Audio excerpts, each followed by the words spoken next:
Voice check. Anybody hear me?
Just doing a quick voice check and turning the microphone off while I get the last couple of things lined up.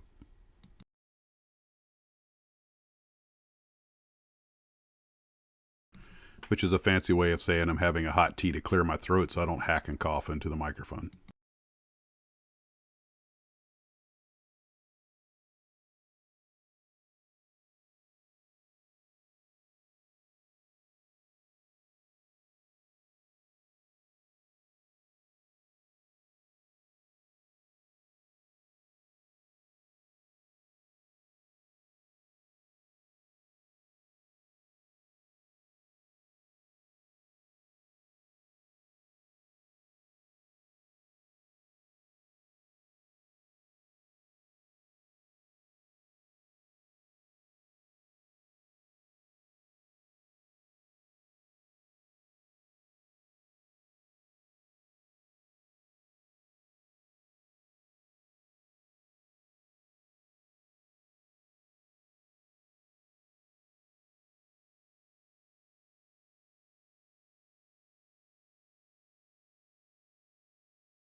And hello to all the glue troopers out there. We are live. Just been reading a few of the comments.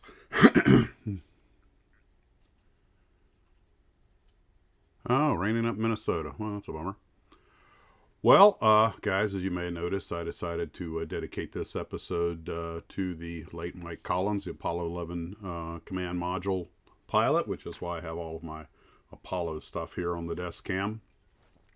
And that was actually an idea from one of the viewers, and I thought that's a great idea. And I don't know about you guys, but I'm 59, so I was only about 8 years old, but I can remember being glued to the TV watching those guys go out to the van and everything and out, and always wondering why they were in the rocket for 3 hours before it blasted off. 7 p.m. in Great Britain. That's, Stuart, that's actually one of the reasons I pushed the time to 2 o'clock. I knew for a lot of the people in the UK and Europe it was getting a little bit late. So it's since we're a global enterprise, it can be a little bit of a trick to do a time that's good for everybody. I know all the Kiwis and Aussies usually watch it after it's already been posted because they're on the other side of the world. But, well, yeah, you know, we can do what we can do. So I got a bunch of cool things to talk about today, and plus whatever you guys want to bring up. I had my tea and everything, but still, as I start talking, it still wants to make me cough a little bit. Just a kid at 75. That's great. I tell you what, it's the hobby is definitely... I always get happy when I see someone under the age of 40 in the hobby shop these days. But it's also, while I was working on the video, yeah, really, Max Media International, yeah. I'm looking at what Tom Andrews of the Hangar Deck said, yeah. Definitely a eyes right. I'll be leaving that image up for the duration of the show. And Mike Collins lived and passed away down here in Florida, and I never did get a chance to meet him. The only other Apollo astronauts I met was Al Worden, and not too long before he passed away. And he was also a command module pilot. And I don't think I've ever actually talked to any of the Moonwalkers. There's only 4 of them left. Jack Schmidt, Charlie Duke, Buzz Aldrin, and no, can't believe I'm forgetting one. But yeah, there's only I think there's only about a dozen Apollo astronauts left alive now, and they're all octogenarians or later.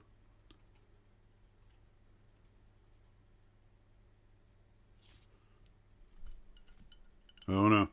No, it's hard to believe it's been so long ago, but the guys were all in their late 30s when the program took place, and that was 69, so that was over 50 years ago.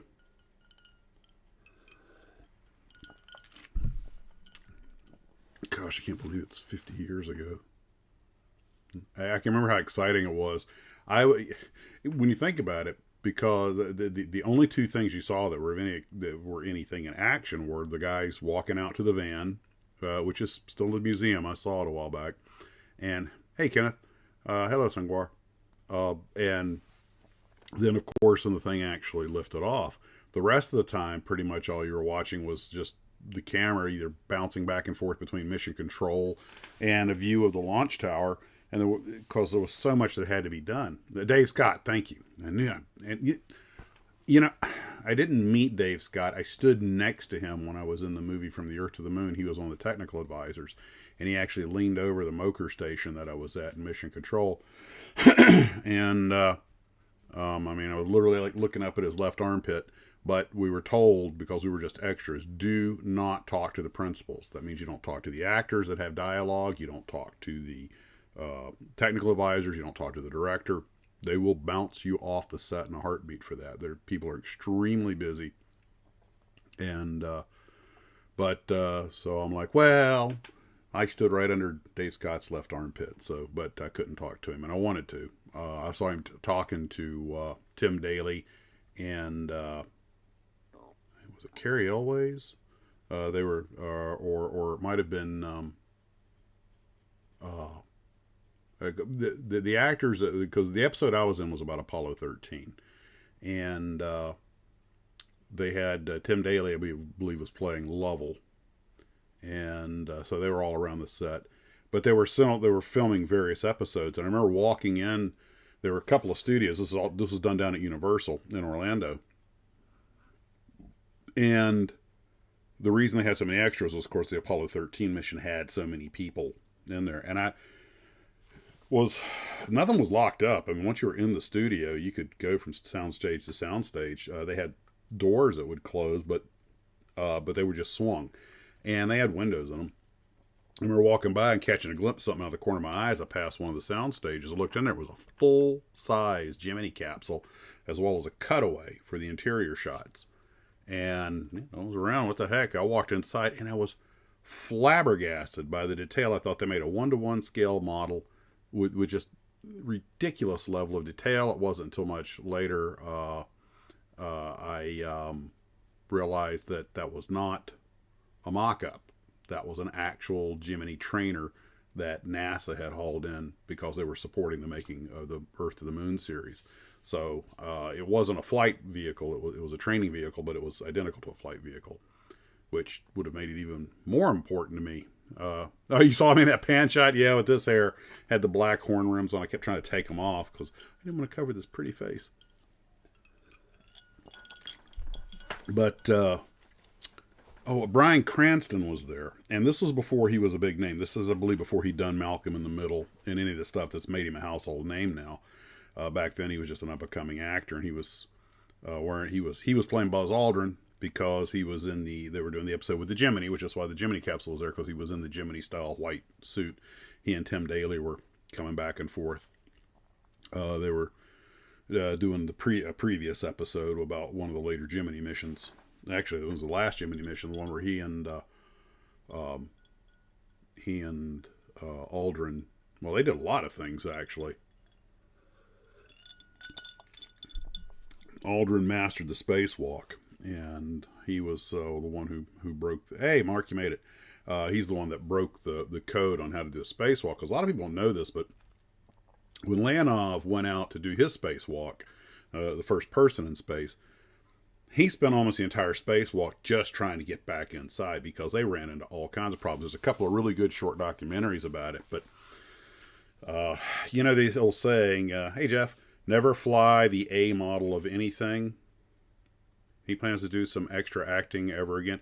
If the opportunity befell me, I don't have an agent anymore. The only reason I even did the acting thing, besides just I always thought it would be fun to do, I always wanted to be an actor like everybody, was because I was out of work. I was on unemployment, and I went to a comedy club one night, and somebody said that I didn't realize it was like $2 to get in. It was a really cheap cover, no minimum. And they said, "Oh yeah, this is open mic night. Anybody who."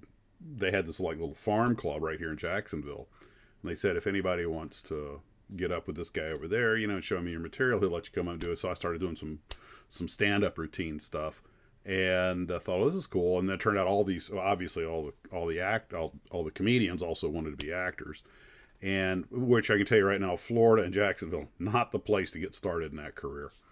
But you have to either go to New York or L.A. And by the way, and this is actually brought up in a Robert Downey Jr. movie, never call it Los Angeles, always call it L.A. Apparently that's the local colloquialism. Well, anyway, hey John, you made it, great. Hey Billy. So somebody said, you need to get an agent. So I did a couple of open mic night gigs, and with varying success. You go look at the early open mic night stuff of people like Gabriel Iglesias and Carlos Mencia, and you see how rough it was even for the greats. I went down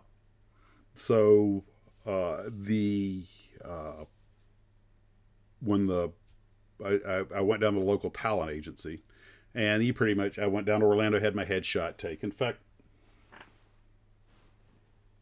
I thought I had a headshot. I thought I had that thing right up here somewhere. I could show it. I got my headshot around here somewhere.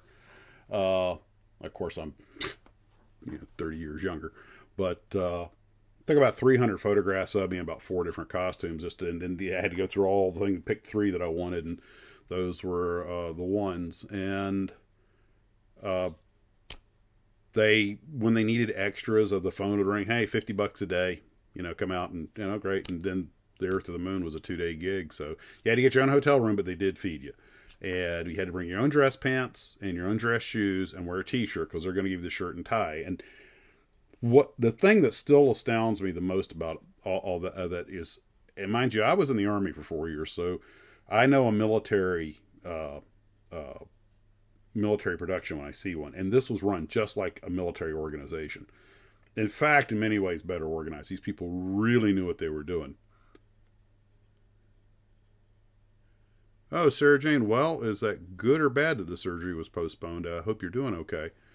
Um, so, uh, long story short, was the thing that impressed me the most was every one of us had to have a 1960s NASA style, engineer style haircut.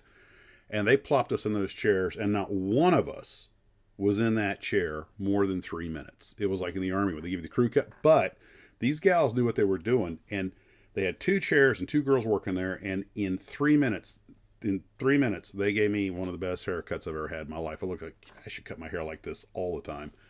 And of course, when you do that many, I guess, repetition and drill. But the men's 60s haircuts are pretty straightforward. Hey, Gabriel. Um, okay, Chris, now you got me wanting to go back to the liquor store. This is just fizzy water. So we shot the 2 days down there, and that was kind of like my highlight. I even had a highlight reel I made a long time ago, but that was that. But being into space like I was, it was a lot of fun. I mean, that was probably and I was also in first time felon, just the person standing in line, stuff like that. You're ahead in the crowd. But with this, I did get 1 or 2 quick close-ups, and with this hair, of course, you can pick me out of the crowd. But one thing that I found kind of interesting from a call it a psychological point of view. They just tagged you Mocher Day 2, Mocher Day 4, Mission Operation Controller Day 2 and Day 4. And you had to wear the Day 2 shirt. They shout out, okay, everybody put on your Day 2 shirts. You put on your Day 2 shirt. The continuity people would check. And then if they were doing a Day 4 scene, everybody put on your Day 4 or Day 6 or whatever it was. But it was very professionally run. Click, click, click, there. With what hey, John, you made it great. But with what they're paying actors and cameramen, and you see how big the production is. They're fire hosing thousands of dollars an hour at this thing, so they're not wasting any time. What was disappointing to me was a lot of people who came the first day didn't show up the second day. They just like, screw it, we put 12 hours in here for $50. I'm like, you're not doing it for that. You're doing it for the movie. Well, my name's in there. I go, hey, I was unemployed. I needed the money. I did declare it, so it was taken out of my unemployment, but that actually extended my unemployment. But that's more than you want to know about that crap. Anyway, so. If somehow a movie role opened up or acting role, I'm sure I'd love to do it. But I went to a lot of auditions, and my wife's been and I've been binge watching Big Bang Theory, and everything you see about Penny and her going to auditions, and when she goes to talk to Will Wheaton about it, and he tells her what a soul crushing experience it can be. That's no understatement. It's Kevin Sorbo, who played Hercules, told his agent that he did a little documentary, a little 8-minute video about this recently. He told his agent, "I want you to audition me for everything. I don't care if I'm not qualified," because he approached it like a business, not like a dream of something he wanted to do. And that's really the better way to just go to the auditions and take what work comes your way. And that has got to be the single most brutal industry out there. And I think it's actually more brutal than politics. If you don't like to audition, don't become an actor. That is absolutely true. When I retire, if I decide to get back into it, I mean, I won't need the money, so that you can do it for the fun. And that's the thing. That's one of the reasons I like to run this channel. I kind of do what I want to. You have your artistic freedom, and yeah, that's the one I saw. Sorbo was on the Prager channel. And Of course, I'm not sure. I'm pretty sure, 30 seconds Googling my name and my video channel, and they're pretty much going, we don't want this guy. But you never know.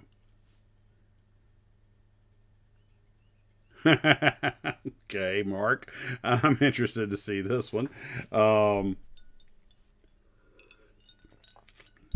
Well, guys, Bill Burr did that thing. I don't know if you saw the thing that he picked up some traction because he's the stand-up comedian. Uh, Bill Burr did the thing about basically panning the current trends of pop culture, and everyone thought he would get canceled. And he wound up becoming even more popular. Now he has a more hardcore following than ever before. If I was going to be in the movie business these days, I'd probably want to just be building models because I'm addicted to that sense of scale YouTube channel. And there's another one, and I need to remember to put the link on it when this is done. If you guys are all interested in the history of these little airlines, most of which have all gone defunct now, there's a Expo Aviation. He's a guy out of the UK, I believe, that I believe he was a career flight attendant. And he does and I may have mentioned it before, but he does for these little airlines what I do for the kit model companies, how they got started, what happened to them, and he puts a lot of research into them also, and that's a fun channel to watch. And that's Expo Aviation, I believe is the name of it. And yeah, it's funny though, when it seems like that's really only a problem with what they call the talent, the people that have dialogue roles, the actors and stuff.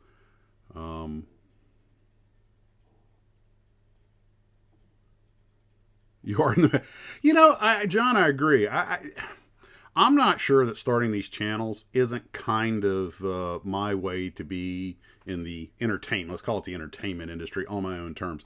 I mean, look at the little Godzilla versus the Wehrmacht thing I made. I spent 8 months working that, and I loved every minute of it. And with the exception of a little bit of help from my nephew, that's everything I do is completely one-man show, which explains the questionable quality. But I kind of pride myself on the lowest production values on the internet, and which, by the way, I stole that line from another guy. But it keeps it fun. Yeah, that's true.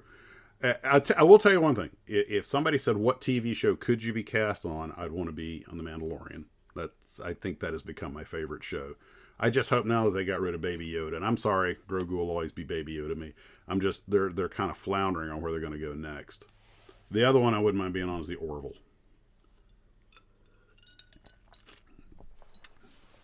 I've written 5 screenplays, but to me they're just. The first one I took real seriously, and the other 4 were just more of, I'm too lazy to write a book, but a screenplay is 100 pages. And I really enjoy it. It's just, I guess it's glorified fan fiction. Except none of mine existed. They all existed in their own universes.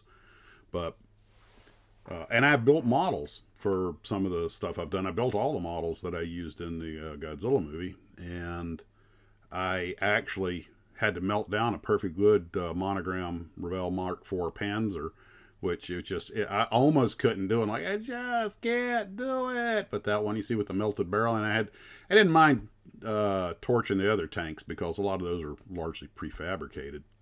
But oh, by the way, the Tiger II that you see that's motorized, it was not radio control in that movie. The one that I used the gunpowder to light it off and burn it and all that other stuff, and that's actually rolling along. And at one point, I had it rolling on one track. And when there's 3 of them driving towards Godzilla, that's actually the same one with the camera on a tripod, filmed 3 times, and then just, of course, edited together. I would have been in Third Rock from the Sun in a heartbeat. I'm gorgeous, but that is I think that still may be the funniest show ever on television. I'm not sure. I mean, Third Rock from the Sun is up there with Fawlty Towers and Monty Python and Third Rock from the Sun. The Big Bang, sorry.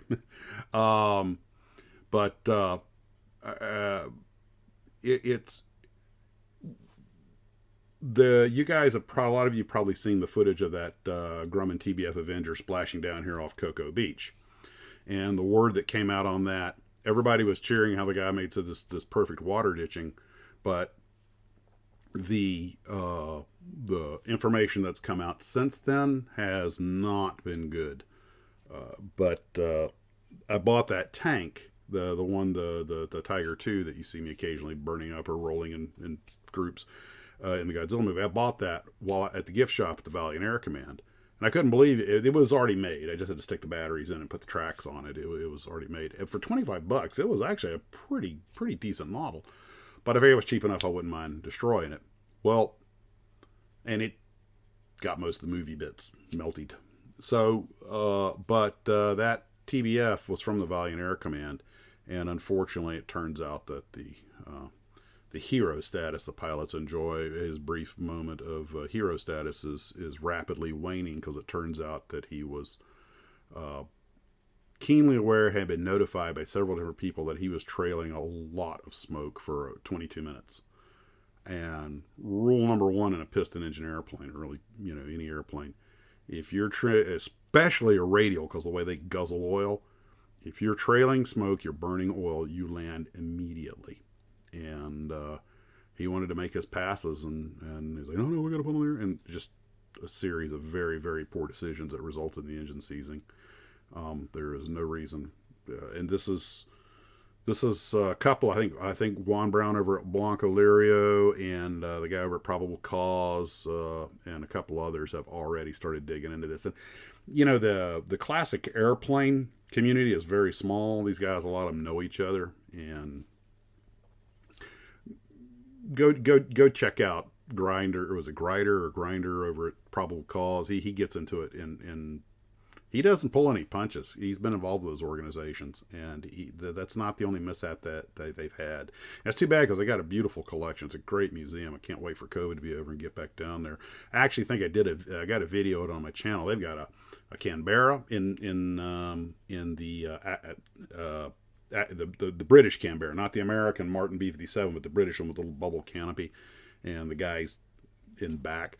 And they've got F-105. I mean, and their stuff's beautifully restored. I mean, it really, from the highway, it doesn't look big. It looks like a single hangar. But when you go into the Valiant Air Command, Tico Warbirds, you realize they got several other hangars back there, and they got these beautiful restorations parked cheek to jowl. Jets, a lot of World War II aircraft, a lot of stuff. They got one hangar of stuff that still flies, which is a real mixed bag. They have an old S2F simulator, and any pilot gets near a simulator, he starts to tremble. So, hello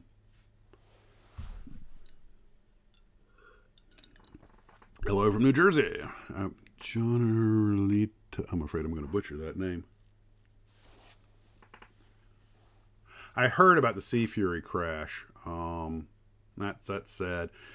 I don't know if you guys know this, but the museums and groups like the Commemorative Air Force, and a lot of these museums, and I learned about this about 25 years ago, but the guys at Pima Air Museum really have a issue with the guys at the Commemorative Air Force, because Pima, the airplanes are all parked, and they're trying to get them all restored, and some of them have been, and some of them are still sitting in the desert, and they're trying to preserve history, and of course, the guys at Commemorative Air Force are out flying and crashing these things, and it's a turf battle. One group's like, well, you guys are destroying our history, because we lose some of these every year. And the other guys are, well, just sitting there looking at them, that's not history. You got to hear them go thundering by. And I'm not going to chime in. Hey, Steve, I'm not going to chime in on my personal preference, because I can't make my mind up. I think they both make solid arguments.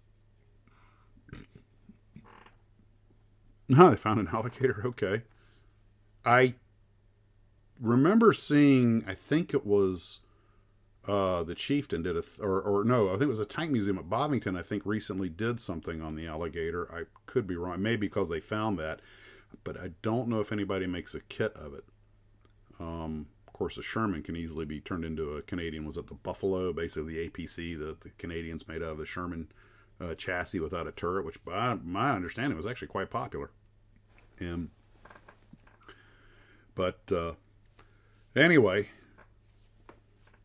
there were a couple of things I wanted to talk about today that I think you guys might find a little interesting. I'm going to bring up a slide here. Now, I'll preface this. In any industry, in almost any endeavor, you're going to find yourself with two groups of people. You're going to have the technical people who are good technicians who can make things happen, and you're going to have we'll call it the promotions people, the people who are the ones who sell the product. Classic example, Betamax versus VHS. A lot of techies I know are adamant that Betamax is a superior program or platform, but VHS took over because of better marketing, and they hit critical mass sooner, and they managed to defeat a superior technology. I used both as a kid. I always thought the Betamax, the tapes were smaller, they had a longer runtime, they had a crisp picture. I always felt that so Airfix does have an alligator LVT Buffalo. But the argument between them, though, is that the VHS was cheaper to produce, and for mass consumption, whether it was purely marketing or whether it was technical, and I'm inclined to think it was marketing and business decisions, VHS took over. Well, I'm going to talk about a couple of people and their counterparts, and I'll bring up the first picture here, and some of you guys may be familiar with these two guys. We've talked about them before. On the top is Leon DeRay. Of course, that's not his given name. And on the bottom is Roscoe Turner. And DeRay was a record-setting race car driver in the 20s and 30s, and of course, Turner was the famous pilot. Both of these guys were essentially very skilled technically, but they were also showmen. They sold the product. They sold the glamour and excitement of air racing and automobile racing.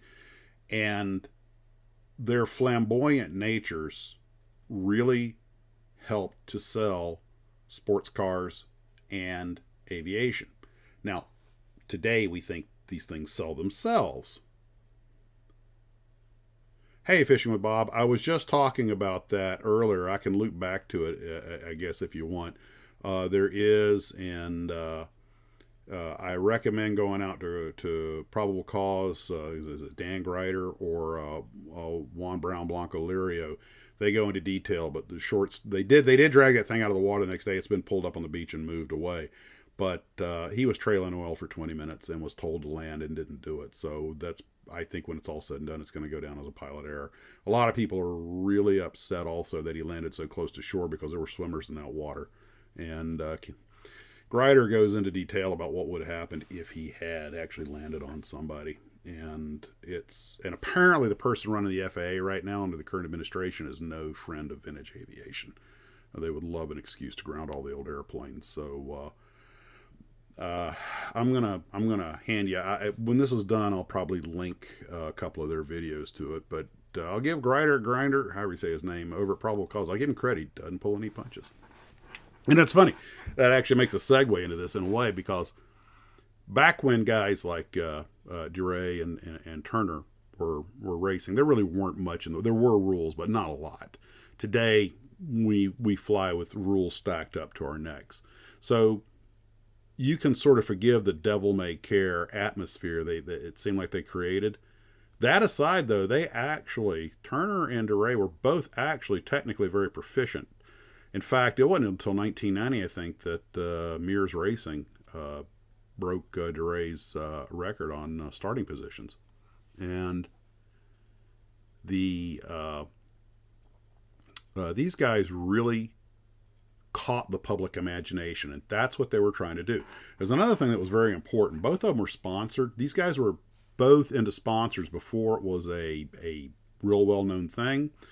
DeRay rarely finished his races because apparently, I'll see if I can tack that VinWiki video on here also, because one of the guys on the VinWiki channel talks about him in great detail.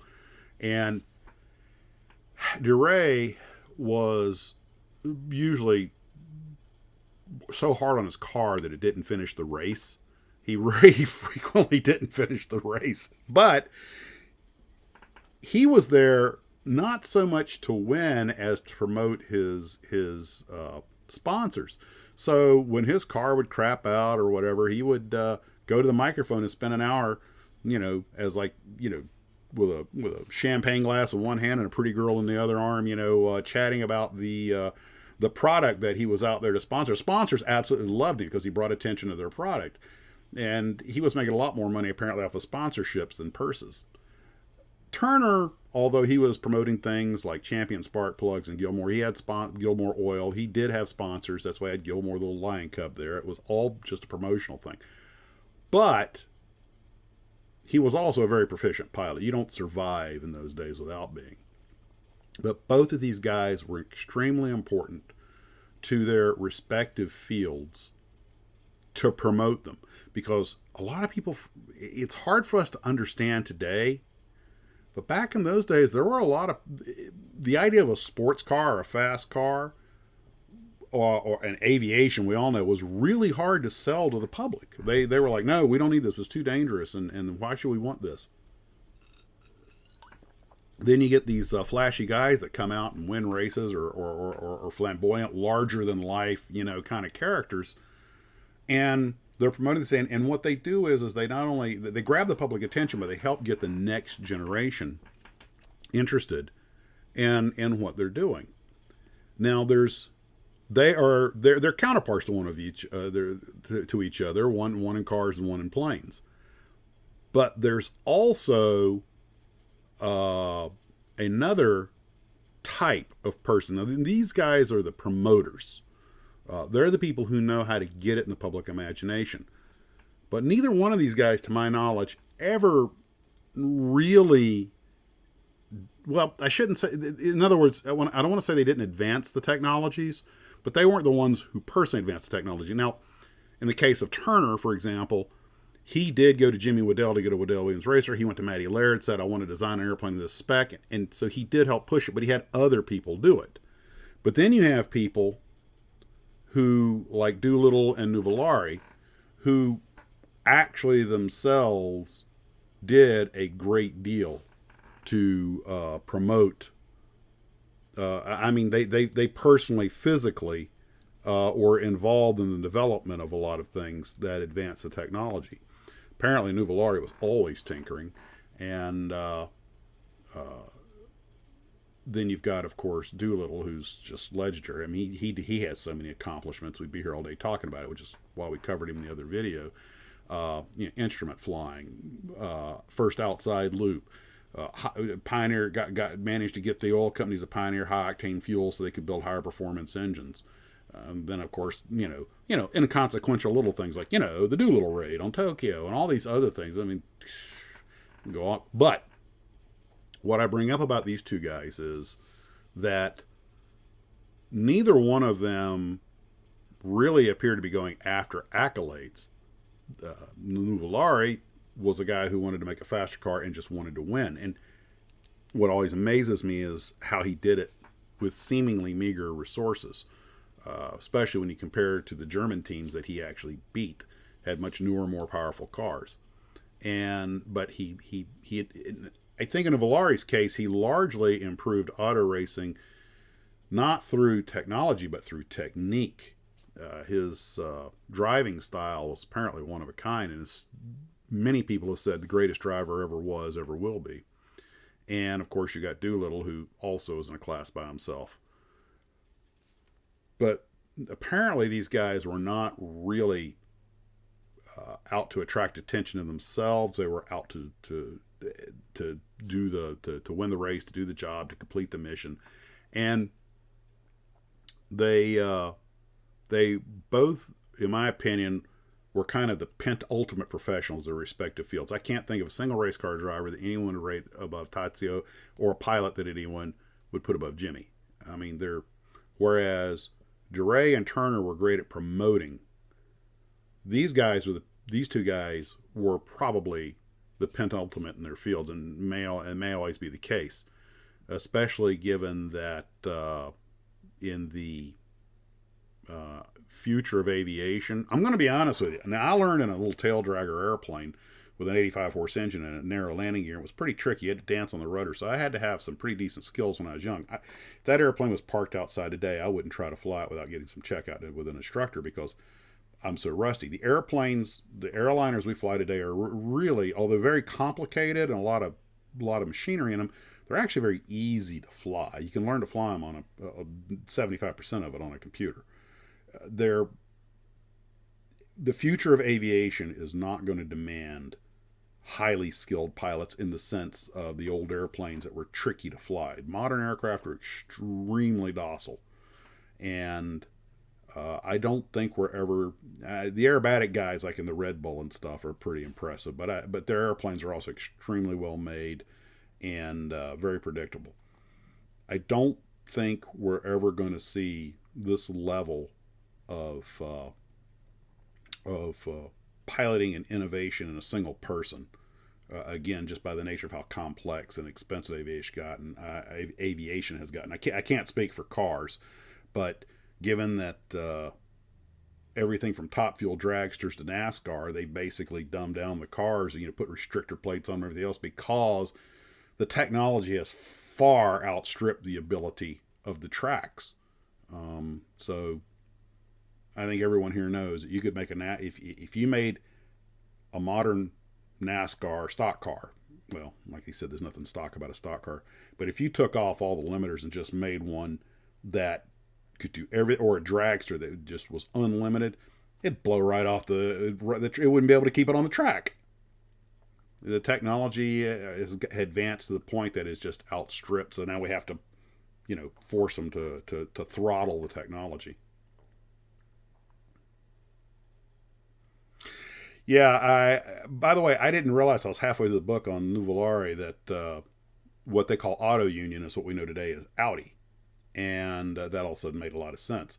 And that midage and job, I know midage and sports cars are popular, but you can just look at those things and you get that feeling that isn't all the weight in the wrong place, but he jumped in one and made it work.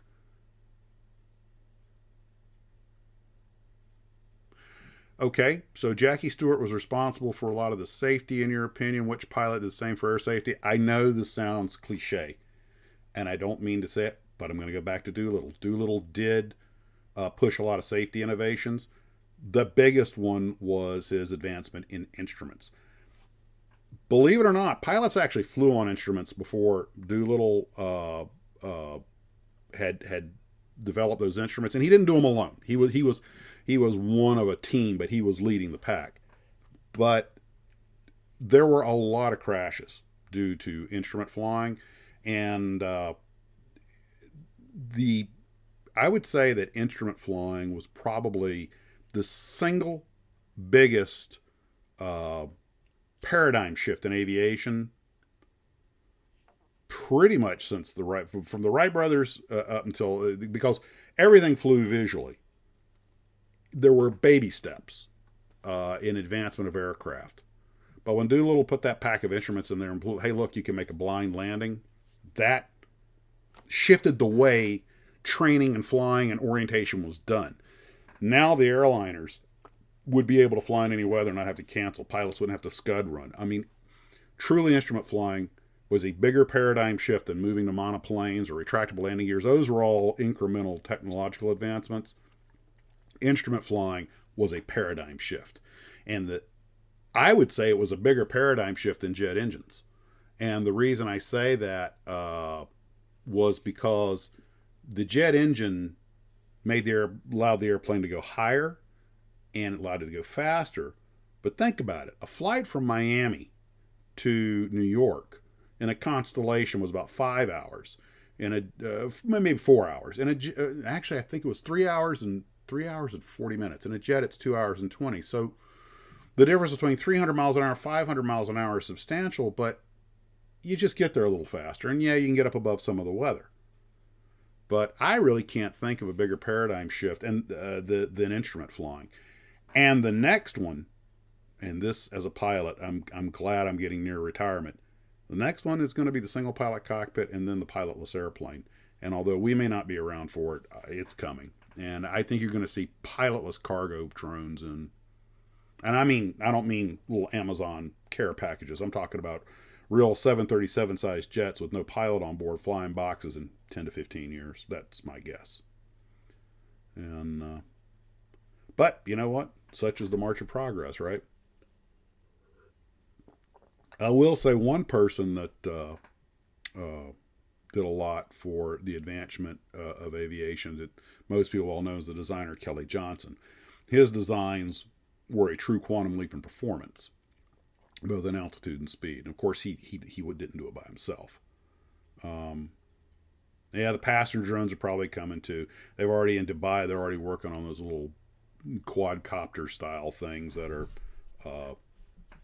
one person gets in and off they go. An Uber without a pilot, because I'm real anxious to try that. Insert snarky comment here. So, just taking a second to read a few of the comments here. Well, you're like me, Chris. I don't trust it either. I'm waiting for the self-flying radio control model airplane. Just put push and fly. And I kind of, my first RC that I had recently, that Apprentice, was kind of half that way. Had that safe system, semi-automatic flight envelope, where basically you couldn't overbank it. You couldn't get on its back unless you turned it off.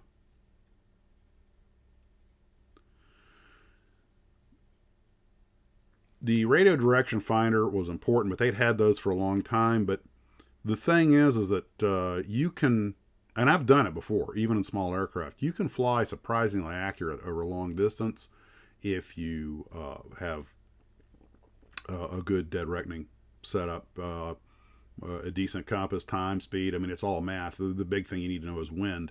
Although, speaking of aviation safety, one of the big advancements in aviation safety has been meteorology and weather prediction. And that's not to be undersold either.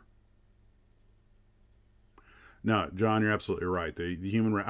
you guys remember the movie The Hunt for Red October? He goes, quit pissing, Vasily. Give me a compass and a map and I'll fly through the Alps in a plane with no windows. That sounds like a joke, but he's actually, that's true. I was really amazed at how well I could do a dead reckoning. In fact, a lot of times we flew what was called intentional error. If you were flying to a coastal city, we would deliberately fly 10 degrees left of course, hit the beach, hang a right, and take us to the town. It depends on the brain. That's true. But they were manly men who flew in the, and you really want to see some here. Let's put this up here. This is the next thing I'll talk about, but it kind of dovetails with this. And that is that when the first jet airliners came out, you have to remember they had basically World War II era instrumentation in them. So you're flying something that is as fast as a modern jet, because these are all, Mach 0.8, Mach 0.78, aircraft. But you look at them and they were the big round dials. A Lancaster B-17 pilot would have been right at home in most of these airplanes. But now you're moving 7 miles a minute. And my airplane is so full of electronic gadgetry that gives me so much information. And that's what it's about, information. And there's so much information available that you just have to be trying to get lost. Even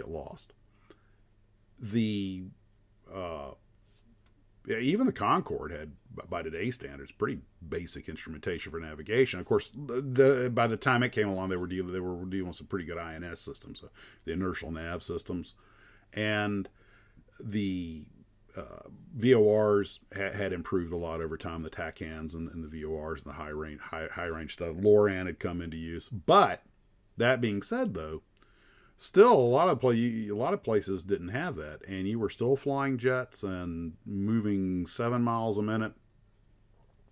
And the next thing you know, you've got the the controllers. Well, somewhere near I'm trying to. There's a movie with Robert Wagner and Spencer Tracy. I think it's called The Mountain, where an airliner clips a mountaintop and they go up to find the survivors.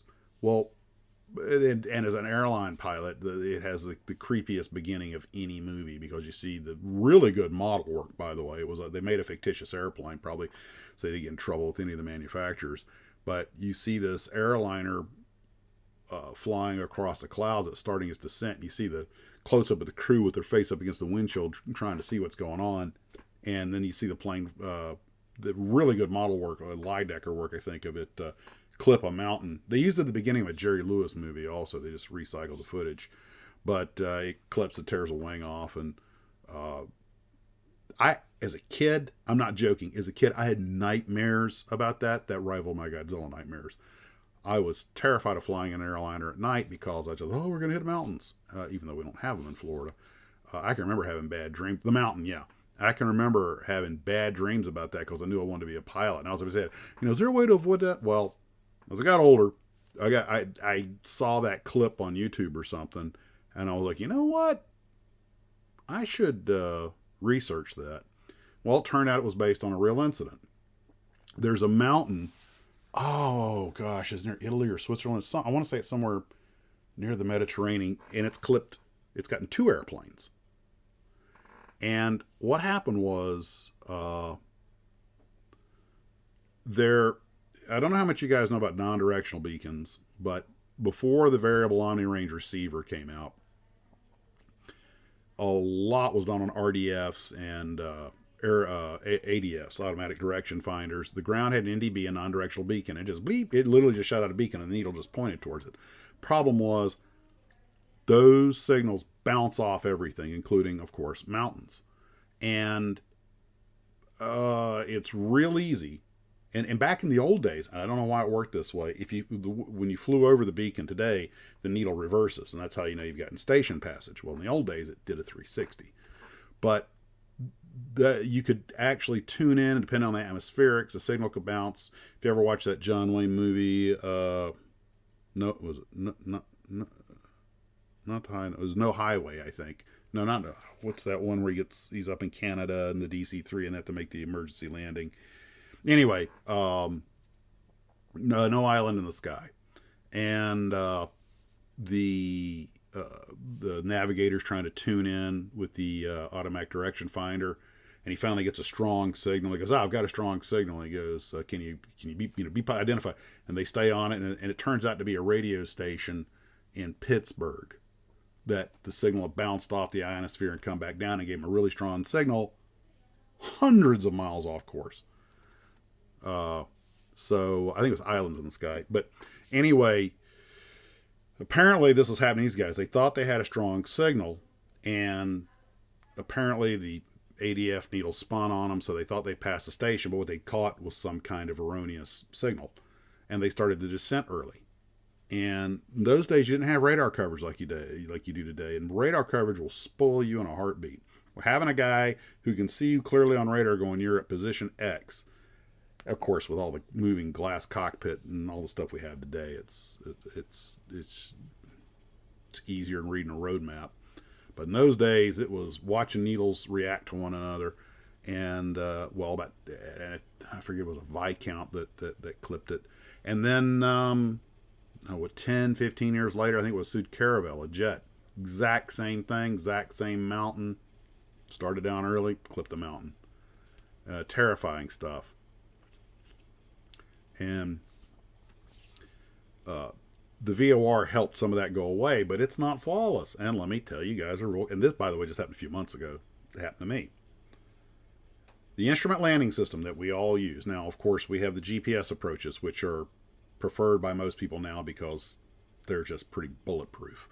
You just turn everything on and watch the magic happen. By the way, GPS approaches and what they call RMP, reduced navigational performance, those approaches have to be flown by the autopilot. They're not allowed to be hand flown. In fact, if you lose the autopilot, you have to go down the midst of the approach once you go around.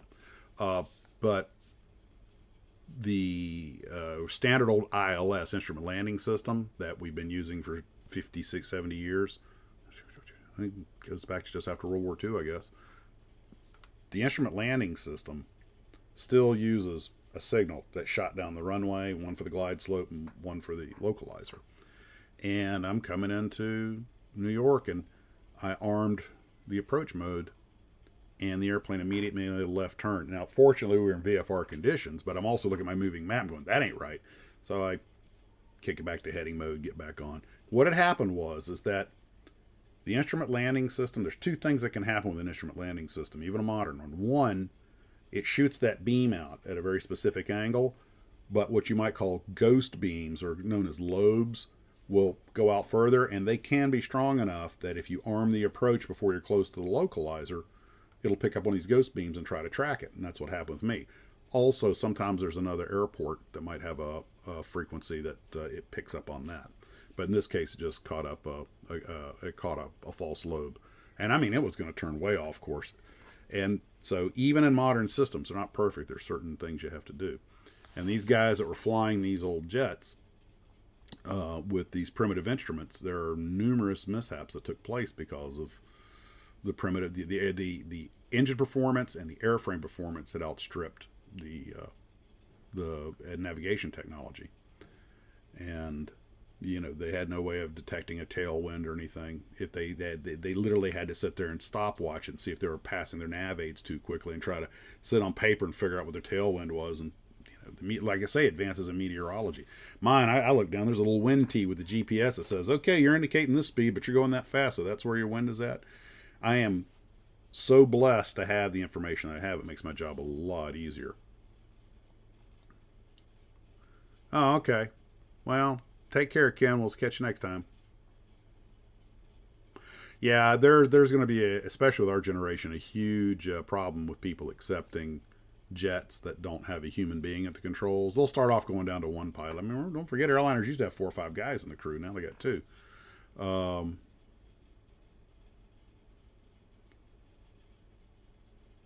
We had joy, we had fun, we had seasons in the sun. That was Terry Jacks is the guy who did that one. So but that segues to the other thing I was going to talk about, and that was the old airline models. It's been my from doing this channel, I've realized that although there are kits of contemporary airlines, it seems like people much prefer to model airlines from companies of yore, a few of which may still be around. That's why I put this little particular slide thing together. But it seems like Eastern, TWA, and I don't know if it's a nostalgia thing or they were just prettier, but it's that they're probably, of course, there are also more old airlines than there are current airlines. But it seems like model builders generally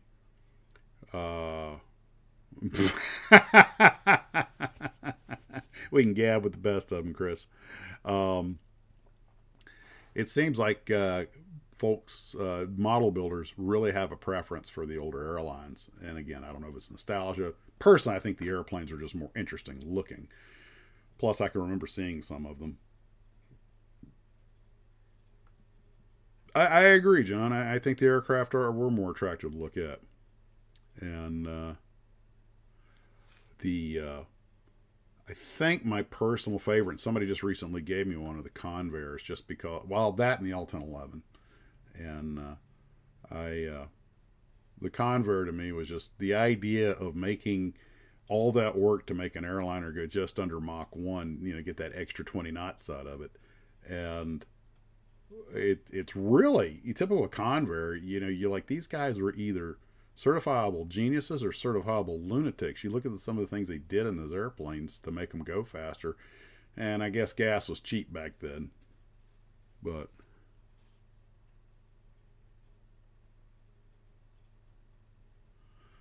the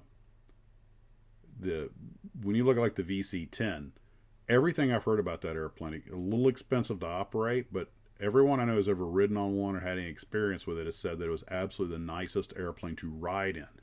Now, for those who don't know, the VC-10 is that famous British T-tail jet that has the 4 engines on the tail. The Russians actually made a similar design when they were Tupolevs. I think it was the 154. But the airplane was made to serve specifically the crown colonies, a lot of which had high airports. It had to have really good high airport elevation, hot weather, short field performance. So they put this magnificent wing, those 4 engines on it, and apparently the thing could get out of a tennis court. It was also pretty fast, and apparently very luxurious to ride in. It had a Cadillac ride to it, and but the problem was it was very expensive to operate.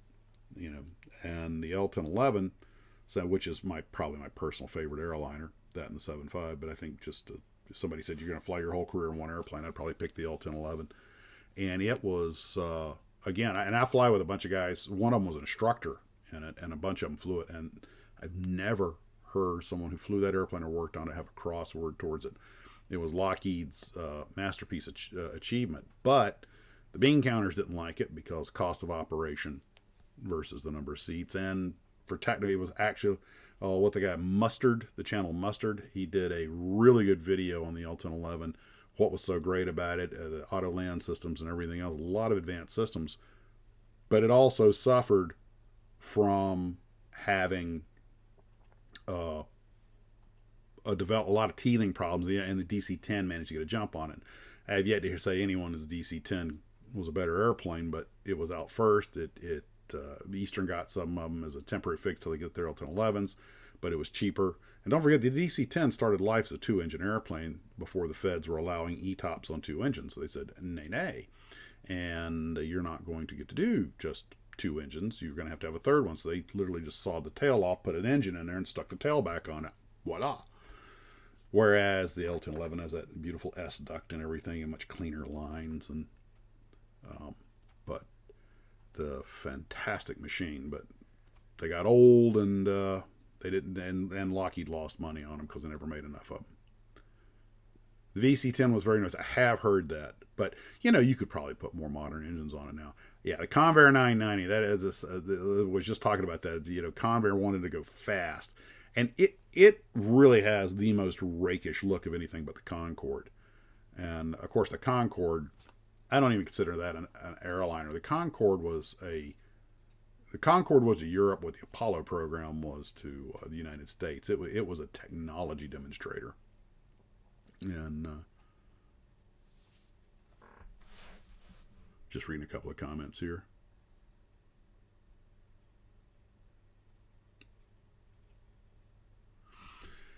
The 707 was probably one of the most beautiful airliners, most symmetrical. The DC-8 always looked a little, I don't know if I want to use the word dowdier, but it had those vents in the cheeks that made it look like jowls, and the wing had a little less sweet and a little longer.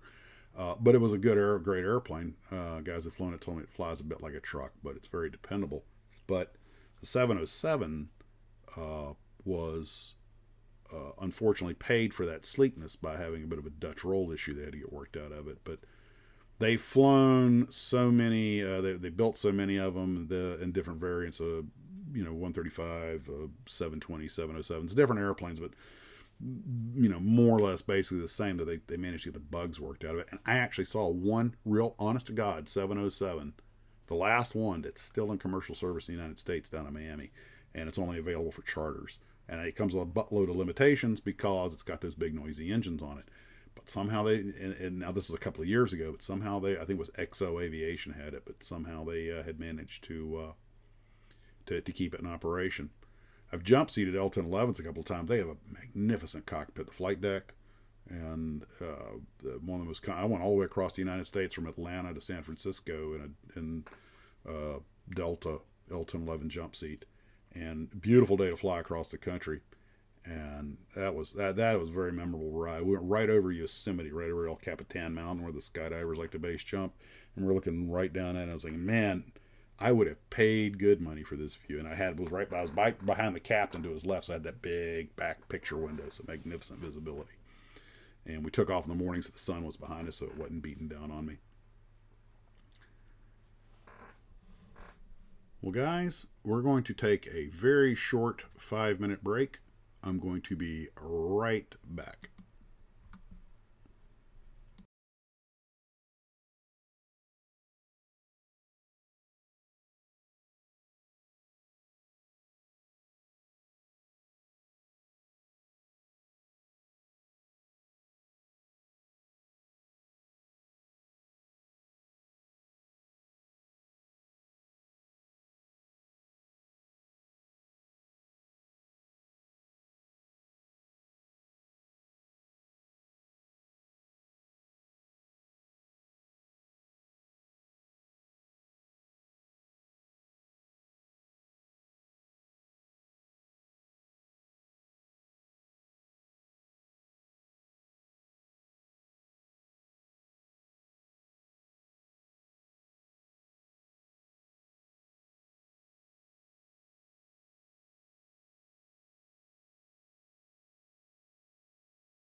Okay, apologies. Had to run grab a little water. Okay, let's see. Next thing we have on the agenda, models of defunct airlines. Well, that's what we're talking about now. And I imagine everybody here who builds model airliners probably has their favorite airline to build. I know one of the most popular, bar none, is Eastern. I have found, I think, more kits of Eastern Airlines than any other airline. And just about everybody makes them. And I've built a couple of them myself. Now, down here where I live in Florida, Eastern and Delta were the two dominant airlines. So there's a strong affiliation. Eastern was based out of Miami. And you find a lot of passionate Eastern guys down here. Nice try, Chris.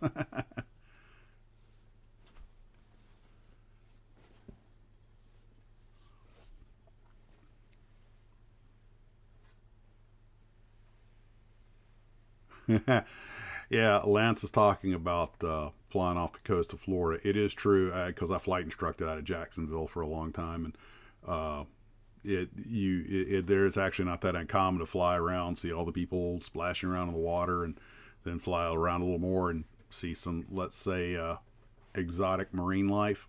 I'm like, I wonder. You don't realize that if you've gone in the water in the Atlantic, Pacific, the Gulf, doesn't matter. If you've gone in the ocean, you've probably been closer to a shark than you realize. Generally speaking, they leave people alone for the most part. And Florida, especially on the Atlantic coast, has some large shark breeding grounds. I think around somewhere around Fort Pierce is supposed to be a big one for bull sharks, and those you don't trifle with. Piedmont Airlines, yep. I actually used to ride on Piedmont, and we're talking about the real Piedmont, not the regional that was renamed Piedmont. When U.S. Air merged with Piedmont Airlines, they did not want the name Piedmont Airlines to be available because they were afraid somebody might restart it. So U.S. Air had a policy, or later U.S. Airways, that whenever they would buy an airline, they would give its name to one of their wholly owned regional carriers so they would retain ownership, which is why you have PSA, Piedmont, and Allegheny Airlines all as regional carriers for U.S. Airways. Now, those were wholly owned. Chautauqua and Mesa and Trans-States were contract carriers. I was at Mesa Airlines. So they were contract carriers. Oh, yeah, and black tips, Barry's talking about the black tip sharks. Those, by the way, are classified as man-eaters. They are definitely not a shark not to trifle with.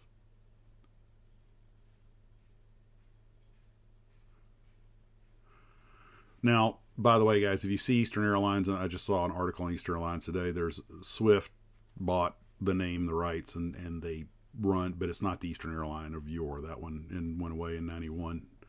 Under the auspices of Frankie Smooth Talk Lorenzo. His name's still a four-letter word in airline business.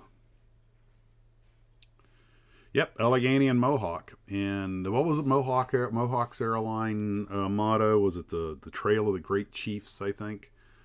And that's why I get a kick out of watching Expo Aviation. I think, I forget his name. It might be Phil. But he does the, it's interesting to see what happens to these airlines. When you think about how much work and money it takes to start up an airline, and you kind of like, what went wrong? And sometimes it's out of their control, but one of them he was recently talking about, his last one was Australian airline that was short-lived called Compass, not to be confused with the little Compass, not little, but the Compass regional airline here in the United States. And I don't know if any of you guys are in New Zealand or Australia, or if any of y'all are familiar with Australia's carrier Compass, but there were some really shady goings on, not in the airline, but in the government and with competing airlines, Ansett and Australian. And that airline really got the what happened to them was criminal. Actually, Eddie Rickenbacker was one of the people who started Eastern Air Transport Service. He built it up into Eastern Airlines, and he was also in a plane. A lot of people don't know Rickenbacker was in a plane crash of an Eastern. I think it was a DC-3 going. I believe it was going into Atlanta, and low hanging fog. The pilots were trying to get in, came low on the approach, and went into the trees, and he survived. Along with, they used to call him Eddie the Indestructible, but yep, Borman. And Borman, I was just thinking about this yesterday. I don't know how much you guys want me to go into this, because living in Florida, knowing people and working for people who worked at Eastern and read every book and watched every documentary, I'm fairly well versed on the Eastern debacle. I don't know if you want me to go down the rabbit hole on that, but Eastern, it's funny. There's this really strong romantic attachment to it, but it had a lot of problems. They just did everything different over there. But Eastern, that just shouldn't have happened. And there are a lot of lessons to be learned in how not to run any business, never mind an airline. I'm talking about any business where Eastern's concerned. And Borman, who was really well respected by the pilots and being an astronaut and everything, and they used to call him, they called him the Colonel, because he'd been an Air Force Colonel.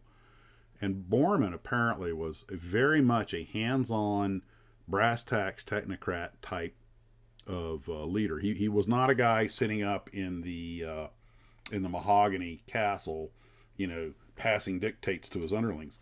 He was there for all the meetings. He was going over the computer readouts and crunching the numbers and what going over every delay in the system. He was really hands-on, and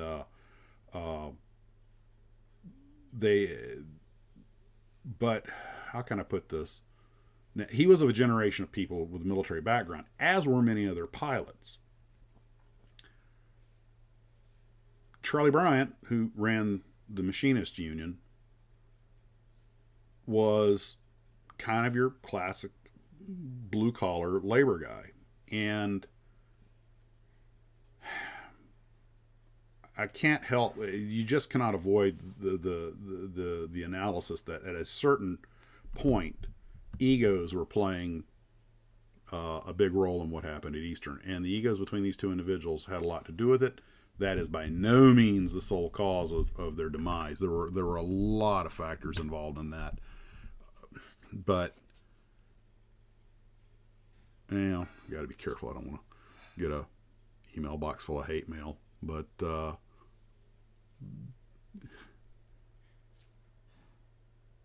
put yourself in this position. There are two ways we have to look at the world. One is, it's 1985. You're making $15 an hour, working, as a whatever. Let's just say you're a ramper, and you're slinging bags. You got 2 kids in college. You got a house. You got a car payment. You're working hard. You're working overtime, but you're making ends meet. Okay, you've been with the company 8 years. Actually, let's go back to 1978. Everything's protected. You got this system that you worked in. You're used to it. All of a sudden, now things are no longer protected. Deregulation takes place. All these little carriers are popping up out of nowhere. Your planes aren't filling up. The company's having to drop ticket prices. They've still got all these big expenses. And the accountants look at it and go, look, we're losing $1 million a day. We got to start cutting costs. Now, you can only take so much lettuce out of the salad, or reduce the size of your soda drinks, or you can talk to the pilots about maybe trying to fly a little more fuel efficiently. But ultimately, fuel costs what fuel costs. Gates cost what they cost, so on and so forth. The only place you really have latitude over major expense is labor. So you go to the groups and go, look, we want to ask you to cut prices. We're going to have to cut your wages to keep the doors open. And you're obviously not going to be the least bit thrilled about hearing that.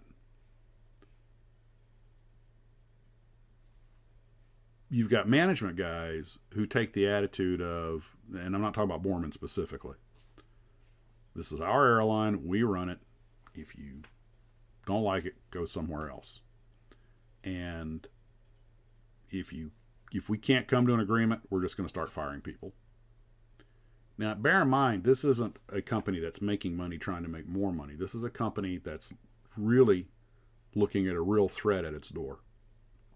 And you got one group that understandably doesn't want to give up its gains. Another group that, like, look, we have to do this in order to keep the doors in. I'm grossly oversimplifying this. I'll link. There's a great 2-part video. I think it was done just before Eastern folded. I think it was done by Dateline or 16. I think it was Dateline, called "The Battle for Eastern Airlines."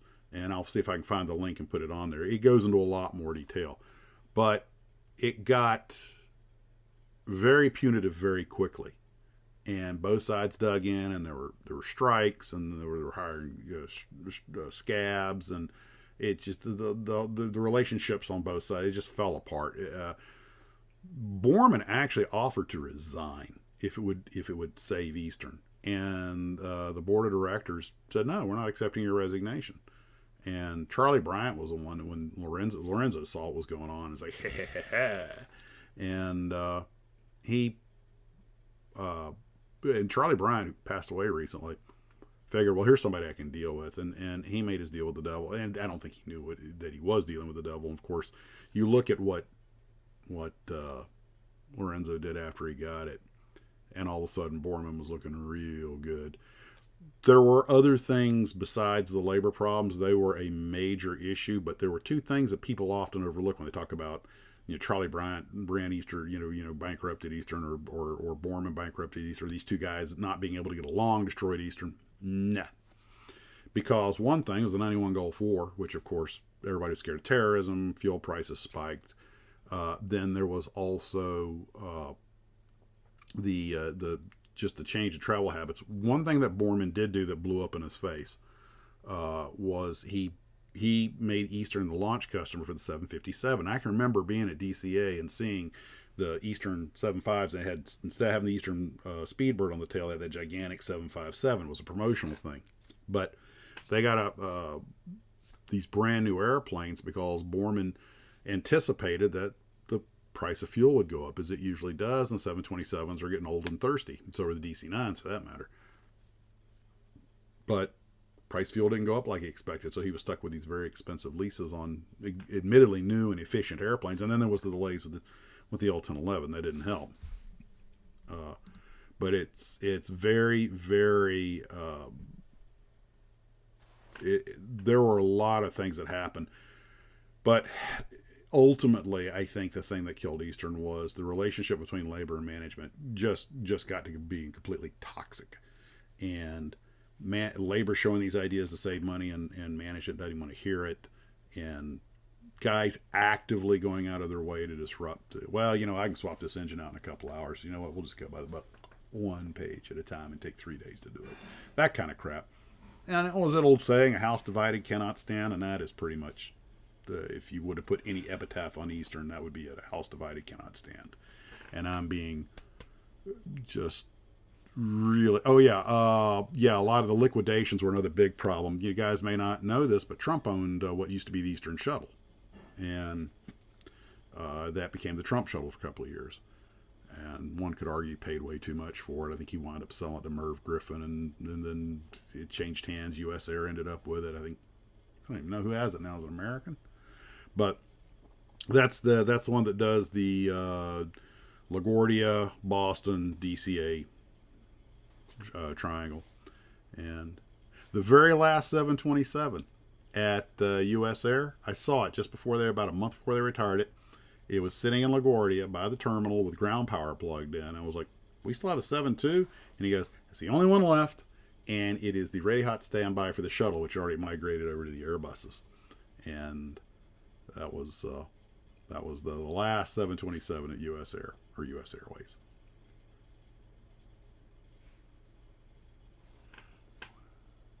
I didn't miss anything. Just more me prattling on about Eastern. I'm going to have to link those two. I have to go find them and link them, though, because if you want to know about Eastern, take 2 hours at a time. There have been several books written on it, and I actually covered it when I got my master's degree in the downfall of Pan Am, which, by the way, both of those airlines went out in 91. I think Pan Am went out in November, and Eastern went out in January, or to have that backwards. Anyway, both of them went bye-bye in 91. 91 was a bad year for the legacy carriers. Between the terrorism and the Gulf War and labor problems, and of course Lockerbie ended Pan Am, and a lot of people blame Delta, but that's not fair.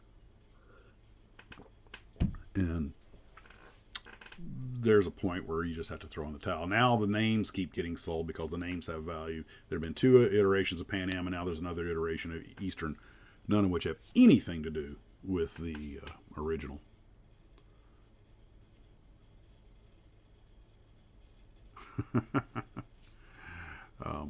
Now the other thing I thought we might chat about. By the way, just real quick, just thumbs up or yes if you build model airliners, because I find model airliners very difficult to build, because unlike warplanes and stuff that have flat finishes and you can always make a boo-boo battle damage, airliners are supposed to be sleek and clean and have perfect lines and everything, and I find them actually quite tricky to make look good, because all the blemishes show. It's like the difference between making a nice showroom model car and a daily beater.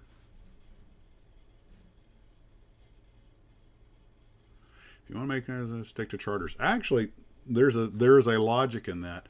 Charter operators come and go, but if a charter operator owns their airplane outright, doesn't have to make lease payments, that there are a lot of them been around for a long time, often getting bought out. This isn't so common in the U.S. anymore, but for those of you who live in Europe, the U.K., or pretty much any place outside the U.S. By the way, as I know a lot of you know, what Americans call a vacation, Europeans call a holiday, and that sounds like a super minor thing, and I guess in of itself it is, but it's indicative of something that's kind of interesting. Europeans and the English are well known for traveling the world. When they go on vacation, they go somewhere. For Americans, we're noted for holding our vacations frequently inside the United States. Now, there's different reasons why the U.S. is so big. There's so much to do here versus the European countries. It's so easy to go to other countries. Okay, all that's true. But that's not my point. The point is that what they call holiday charters, which Americans would call vacation charters, there are airlines and companies dedicated to that. Now, maybe not so much as there were before, but there were a lot of booking agencies that actually, and charter travel companies that actually own their own airlines. It was not uncommon. What the fellow over at Expo talks about, a bunch of these, like Paramount, I mean, that's not the best example, but Holiday, and a bunch of these airlines that existed solely as charter operators. Now, the catch on that was it's seasonal. So they would move the planes around the world. Yeah, we'll send it to China to work the off months, or this country, the United States, to work the off months, and then we'll bring it back home for the busy travel season. Well, the way a charter outfit can get in a lot of trouble is like most companies, they're often under finance, so they wind up having to lease an airplane, which means they have to make the monthly lease fee whether they have any cash coming in or not.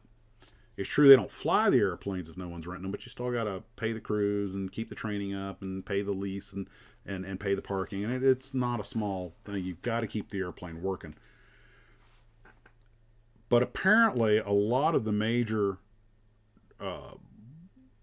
travel agencies, which my wife and I just saw an actual travel agency here in Jackson. We didn't even know those still existed in the United States. I don't know if they do in the UK or Canada or Europe.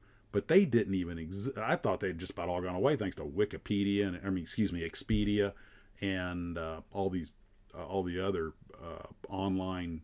Everybody just books their stuff online now. But apparently, package deals are still a thing. And you would get these big travel companies, big holiday excursion companies, that would put these packages together, and often they would just lease someone to fly it for them. Well, some of them got so big they actually bought charter airlines to fly their own stuff and then just hired additional charters ad hoc as needed. And the problem is the money comes in fits and starts. If you can afford to buy your airplane outright, then you can weather the lean times of whether you want to lease the plane out or not. But and a lot of these charter outfits lasted for years, but it took so little to knock them out. Companies like Monarch had been around for a long time, and then on one day, they're not here anymore. What happened? Wendover over at Wendover Productions, and I'll try and tack that link on here also, did a great thing about how the airlines have this seasonal ebb and flow and how they're geared to handle it, and how if it gets out of sync with the business cycle, then an airline that's been a charter outfit that's been around for 20 or 30 years can suddenly find itself bankrupt. And it's just an airline can burn through cash the way a top fuel dragster can burn through fuel.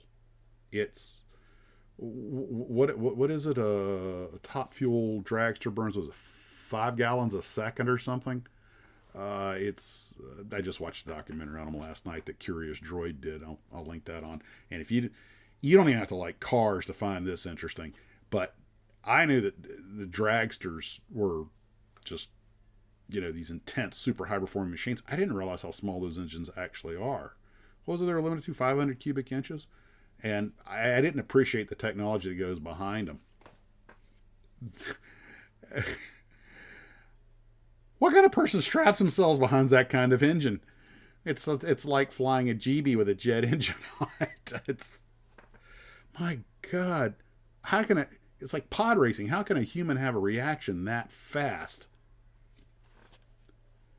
Yeah, I remember Britannia and Monarch. The English give their airlines such cool names. And he talks about what happened to them and how they went away because they got out of sync. Yeah, 3 to 4% is a good profit margin, which is about the same as a grocery store, and it takes so little to wipe you out.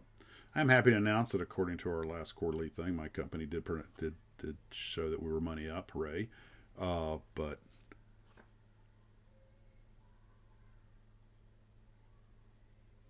interesting. I wonder what Bill's putting. One of the things I noticed about when I was flying into Canada was when you come to the U.S., you see a lot of these old freight hauling jets, and some of them were really questionable to look at. I mean, you're like, man, somebody's flying that thing at night in the weather? Your brave soul gonna get in. When I would go to Canada, I don't care how old the freight hauler was, every one of those airplanes at least was well painted, well maintained. They just seemed to take pride in what they were doing. There was an airline there called Ace. It was a freight hauler, or may still be. And I remember they had an old 727, but it had fresh paint. It looked good. And then I'd come back to the U.S. and see some of these planes that Transcontinental and some of the others were flying, the freight haulers. And I mean, you could barely read the name for all the missing paint.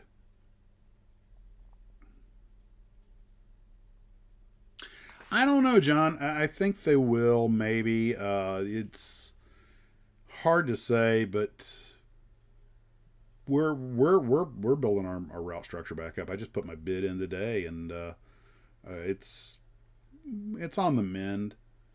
But you also have to remember that we had heated the system up to the point that it was at saturation. Actually, dialing it back a little bit and easing our way back up.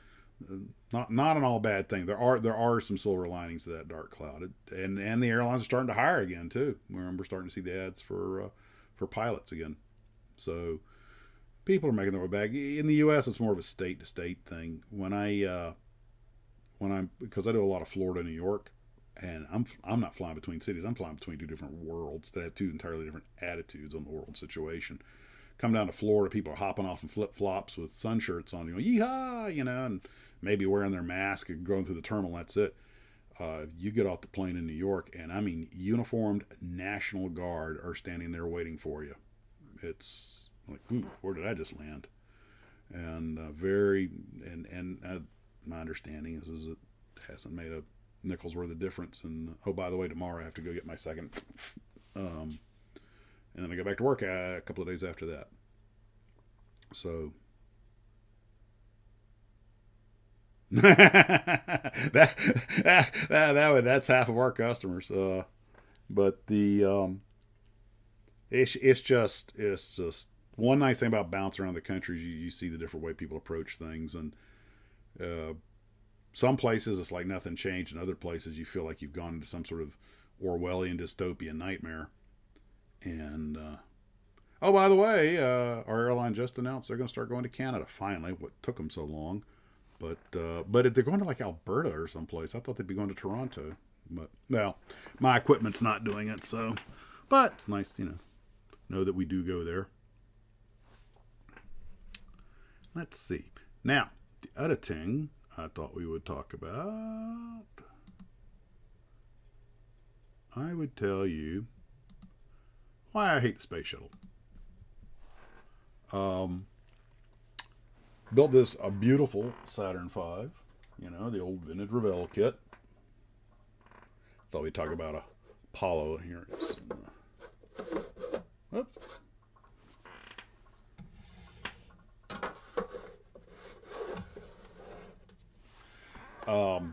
The Saturn V versus the space shuttle. And I'm sure some of you guys are probably familiar with Vintage Space, Amy Shira Title's website, and she did a video where she goes into much more detail about it than I'm going to, but I thought she makes a lot of really good points. Oh, things are fun down here in Florida. We got rid of the mask mandate, although most businesses still require it because their insurance requires it. But all of our restaurants are open, and it's except for wearing the mask when you go inside, it's almost the same as before this whole started. Yeah, and I had to agree with her argument. Now, you guys know I did that interview with Mike Mullane, and if you read his book Riding Rockets, he pulls no punches that the space shuttle is about the most it really genuinely, even compared to a nuclear sub, it's about the most complex machine ever built. And so much about it was not what the original designers had in mind, but were fast fixes. And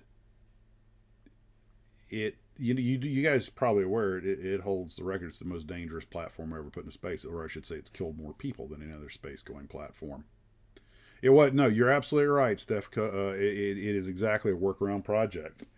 And now I will admit that getting the primary vehicle back was a nice improvement. And let's face it, out of the Saturn V,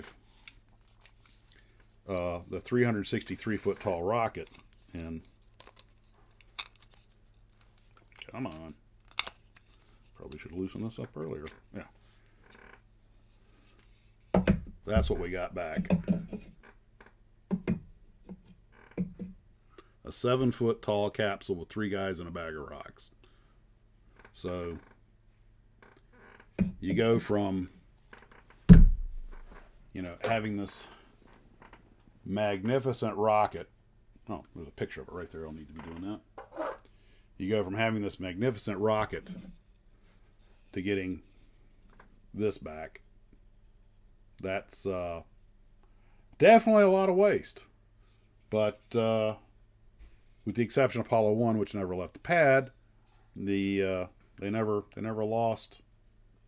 They never lost an astronaut in the Apollo program. And the cost of sending the shuttle up was also getting a lot higher than big dumb rockets. Reliability was a huge issue. There were all kinds of problems with it. It was, yeah. The worst thing it did, and I'd heard this before, in fact, I'd heard this quite a few times, was the worst thing that the shuttle did was it ate up the money that was needed to make its replacement. And that was its really big sin. We could have had something much better a long time ago. And how long were we having to thumb rides from the Russians because we didn't have our own lift platform? And, of course, who other than the real-life Tony Stark, Elon Musk, came to the rescue. I think that is so cool.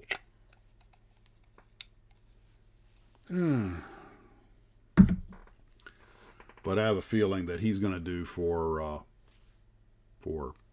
spaceflight what guys like Juan Trippe, Roscoe Turner, Jimmy Doolittle, all these others did for, commercial air travel. Make it available. Yeah, Apollo 1. By the way, quick note, Apollo 1 was what they call a Block 1 capsule. Later ones were Block 2 capsules. The believe it was Apollo 7 was a Block 1 capsule, but it didn't matter because they didn't have a lunar module. But the Block 1 capsules did not have this. They did not have the detachable nose for docking for the lunar module. They just had a pointy nose. They were just to go out and test out the systems on the capsule itself. Would it fly around, if it would work? Amy gets into that in one of them about the Block 1 and Block 2. But the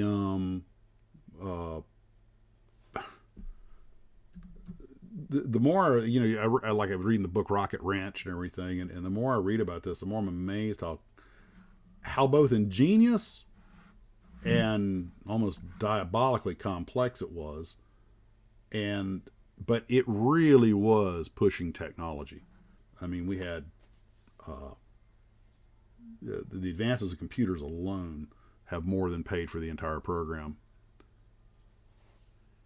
I don't mind the shuttle concept. It was the execution. I think it was a train wreck, and we got 14 dead people because of it, and almost had a lot more.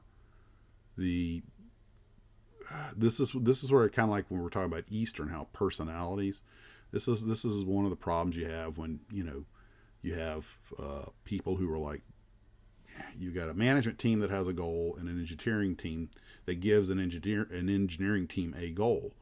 But at some point, engineers, being more science and math driven, are going to go, look, there's some problems we're not dealing with, and or we're just getting lucky on, and they want to address those problems. But the leadership's like, look, the money isn't there. We have two paths. We either kill the program, which puts us all out of work, or we make do with what we got and kill a few astronauts instead. And I know that sounds callous, but that was essentially the calculus of it. Future rockets will be obsolete. I suppose. We're one technology leap away from any given major shift. If somebody figures out something, another propulsion system or anti-gravity system. This is why studying things like physics, at some point, some physicist is going to probably figure out, hey, if we do this, we can nullify the effect of gravity. And then you have a genuine paradigm shift, globally. And I guess that's kind of what irks me about the shuttle. Everybody thought because we got the ship back, we're look what we're saving, and we're getting our rocket boosters back. The only thing we're throwing away is an empty gas tank. But it wasn't really that much of a quantum leap in technology. It was just it was still riding up on these fuels and everything. Was it Block 2? Okay, it's been a while since Amy talked about it. It's been a while since I. Yeah.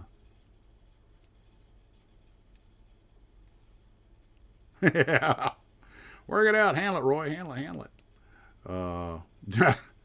Oh, speaking of Area 51, I just happened to catch on the Yahoo News feed. We have, for those of you who are not inside the United States, our government, our legislature is made up of two parts, the House of Representatives and the Senate. The Senate's known as the upper house, and the House of Representatives is the lower house. And we have a retired senator named Harry Reid, who just claimed today in the news that we have secret alien space parts from other planets at Area 51. Which, by the way, if I'm not mistaken, they've largely moved out of Area 51 and gone further out. But anyway. Hey, you cannot change the laws of physics. But I think Harry's getting a little old and a little funny. But anyway, the whole idea behind the space shuttle, I think, more than anything else, and the history's there to back it up, was NASA had accomplished their goal. They'd gotten us to the moon, and, hoorays and accolades, and they were already running out of money. And people saw how much these things cost and how much it cost to put them on the moon and said, enough's enough. And then idiotic movies like Capricorn 1 came out, although I do love that flying scene at the end. But those two choppers chasing that steamer around the canyon, that's some of the best filming in Hollywood. But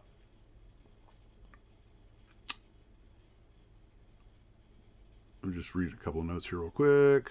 So NASA was like, at one point they were controlling, I've heard numbers vary from between 6 and 16% of the U.S. economy was somehow directed at NASA. But we beat the Russians to the moon and everything. We had the brass ring. Hooray, go USA! And NASA's like, great, we have this massive infrastructure set up. Let's keep going. And Congress is like, no, job's done. We beat the Russians to the moon. So what do? Well, we have to read the tea leaves, and NASA administration is as much a political animal as any other bureaucracy or agency. So, well, let's tell them we can make a reusable spaceship and it won't cost as much. We'll get stuff. And what was it they were promising? It was $1,000 a pound or $100 a pound or something to get payload into space. And they knew there was no way they would ever get anywhere near that. But they knew the siren song. They knew what they had to say to keep getting funding. Well, we have this new project that's going to give us this big edge over the Ruskies, and we're going to be able to get stuff into space real cheap and blah, blah. Okay, and thus the shuttle. And, the Space Transportation System. And that thing became a just guzzled cash. And we managed to get a lot of other interesting things going on the side, but it was as much a flag waving. And I mean, they were setting up Skylab. Skylab was made out of just used Apollo parts or leftover Apollo parts, and then it fell apart and left off. Oh my God. I remember when that happened. I was like, oh man, Skylab. It's amazing how fast that thing managed to just steal away so much of the glory that NASA had, so much of the shine. I mean, parts falling off on takeoff, and they had to put that foil. Fortunately, they still had the team that the kind of guys that had been at work during Apollo 13 who were really good at making corrections on the fly, and they figured out how to make that little umbrella system and stick it through the telescope hole and expand it out and lash it down. They do spacewalks, and Conrad and those guys went up and they got it working, got it operational. But you couldn't show a picture of that thing without people just letting one arm sticking out because the other one had broken off, and had to run at reduced power because it was missing one of those massive solar arrays. And they only had 3 manned missions up there, and they were pretty cool. I mean, it was, but yeah, pretty much. The Buran flew one time. They showed they could do it, and what else did they have to prove? They didn't have any use for it. It's cheaper and send them up on Energia. Of course, the shuttle did have that big cargo bay, but that was like the most expensive way to launch a satellite. Although it could recover a satellite, which was cool, or repair one, and that's great. But given what the cost of a shuttle mission went, not sure if you were saving anything. I think it was more of a technology demonstrator.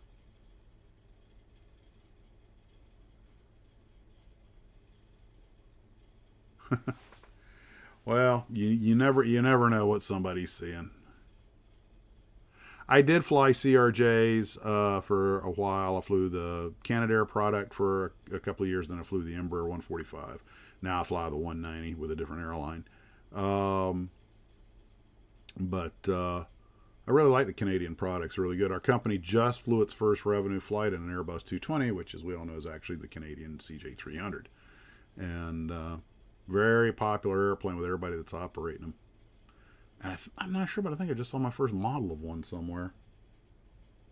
But I went to the hobby shop the other day, and the last of their Model Master paints were there, and I was thinking, I could use the rack. And he'd say, well, I said, what are you going to do when this empties out? He goes, nothing. I said, well, can I have the rack? And, when you're done. And he's like, yeah, I suppose. And I was like, I was thinking, well, I like Model Master paints. Maybe I should go ahead and just buy your remaining inventory. But it was, even with a discount, it was still over $600 worth of stuff. And the commander-in-chief was like, let him sell some more paint. That's more than we can afford right now. I was like, yeah, it's true. So hopefully when he sells the supply down, I can get the last of it and get that rack. I just have to figure out where I'm going to put it. But that would be a nice addition to the Tarbus. Have an actual real honest-to-God paint rack. And there is one thing I was going to show you guys. I forgot to attach in here. Let me just get it real quick. I only know about the 148 ones. I heard someone was supposed to make a 124 one, but I never saw it. I think it was just talk. I would love a large-scale lunar module. Now, I think there's some paper models out there. But let me open, let's see.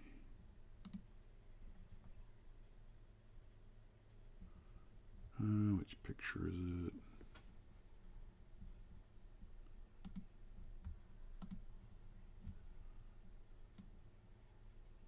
Ah, here it is. Okay.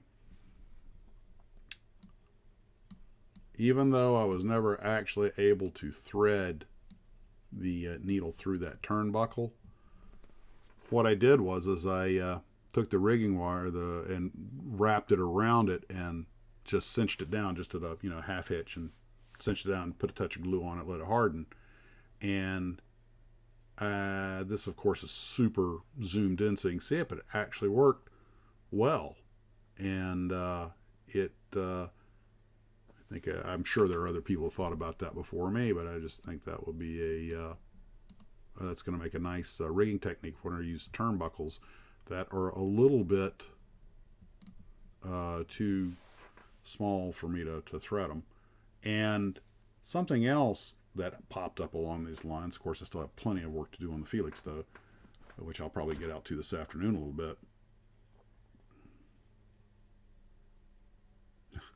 But that's the same fellow I made the wagons for asked me if I'd be interested in doing a sailing ship for him. And I was thinking I probably need to get up with Bruce over at Mystic Modeler Ships. But the idea of doing a sailing ship, I think I've got so many projects, but the more I think about it, the more I'm thinking, that might actually be an interesting thing to do at some point. Not anytime soon. I'm not sure. I think he just wants a sloop or schooner. I don't think he wants a fully rigged ship. But the Felixstowe project has been an outstanding learning experience for me, because I'm just kind of inventing a few techniques as I go. Well, for me, they're invented. I'm sure other people have done them already. But let me just see if I can find a... And as you can tell, it's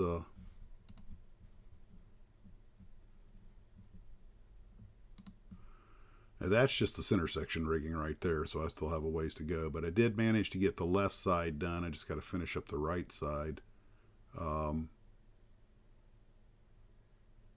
me see if I can show you a picture of what I got done so far.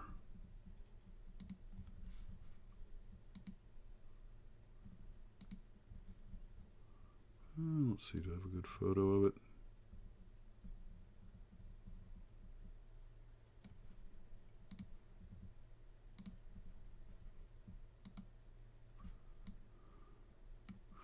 So I have the strut bracing or the rigging done on the two center posts and to the engine, and all the cross rigging in the engine. There is some that goes up top that will, there's some pieces that go up here. Not entirely sure how I'm going to approach those, because now access is becoming a bit of an issue. But it comes with a little brass part because it's a 2-to-1 wire. But I'll figure something out. And then when I get that done, I move over to the other side. Now the trick's going to be to keep building work on the model without breaking any of the work I've already done.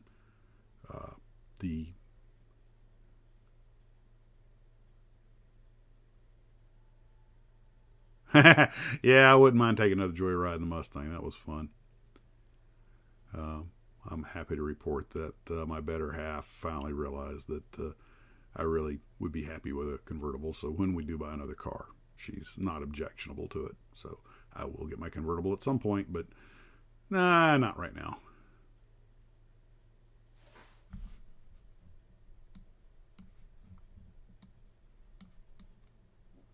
And down here at the base, you can see the turnbuckles in the forward, but on the rear strut, I just tied it around the base and tack glued it in place, because those turnbuckles are really tricky to work with. They're so tiny. Here, this should give you a slightly better. There. That's what they look like when I'm working on them.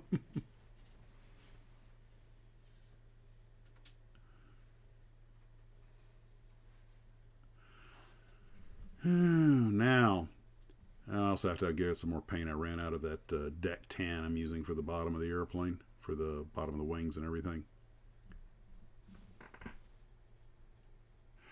I was thinking about getting a different size, but when I looked at the actual difference in the sizes, you really, I couldn't perceive any substantial difference. But I am keeping, some of them are about half again the size of the others.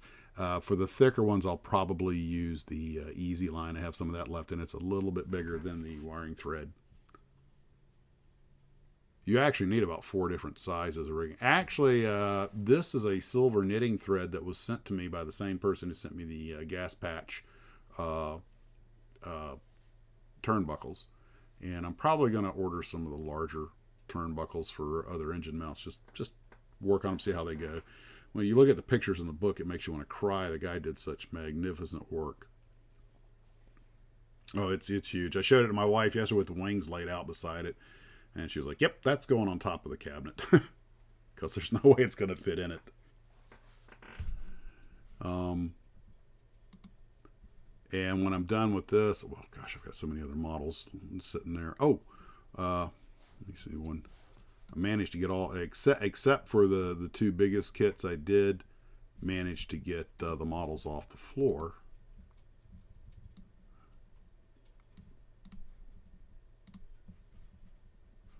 So I'm sitting here thinking, I've cleaned off all this desk space. I'm like, oh yeah. I'm probably going to move some of that stuff off the top of the shelf and make more room and get all the kits off the floor. So get them where we can see them. But that's the bulk of the stash. Let's do this.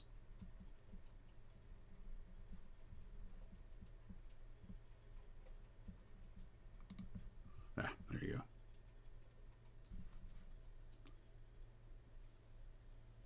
go. Okay, Wayne, take care. Glad you could join us. At this point, we're just yammering. I've run at that. I've covered everything I wanted to talk about. And yeah.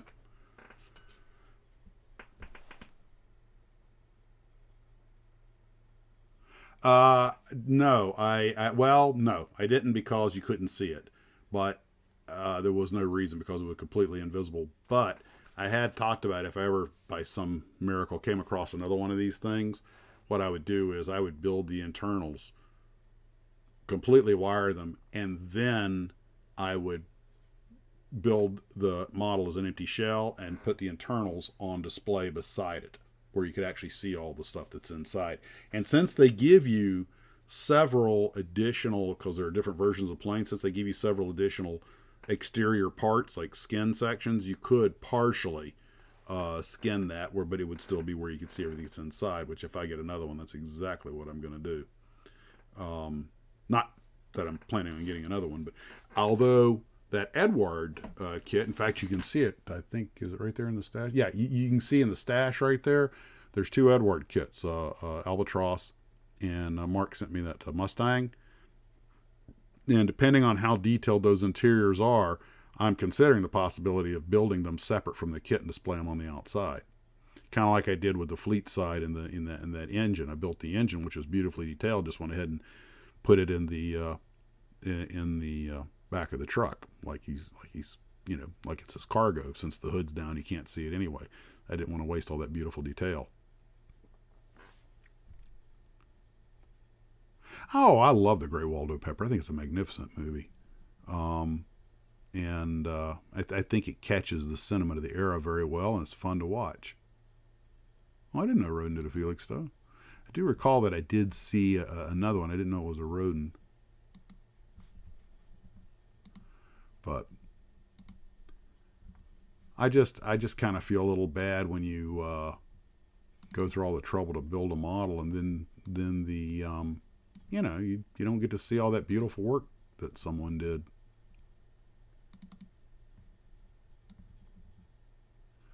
But let's see. Sitting here real quick looking for another. I think I told you guys last night though that I did build the little trailer that comes with it, the carriage, because or dolly, because now was with all the motors and everything on it, was trying to flop over, and the thing actually does a really good job of holding it in place. So it's although it's made to be a display unit, it's also a viable place to, little workbench for it too.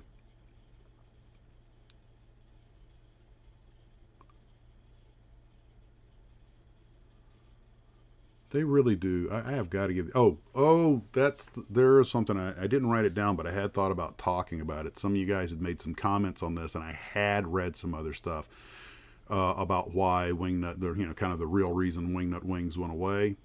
Uh, Waldo Pepper was Robert Redford, Bo Svensson, and Susan Sarandon. She's the one that fell off the wing, and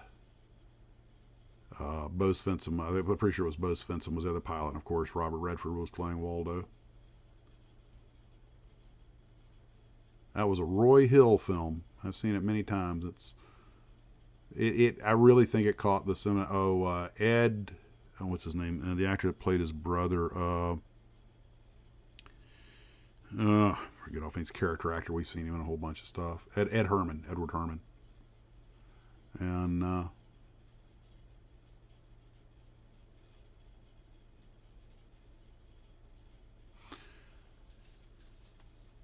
Yeah,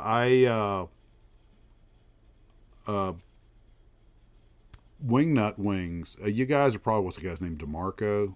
Um, you guys may or may not know this, but Peter Jackson is an enormous World War One buff. When he did that documentary recently where they redid the footage, they colorized the film. They used his personal uniform collection. He's got uniforms of all the armies of the world to make sure they got all the color palettes right.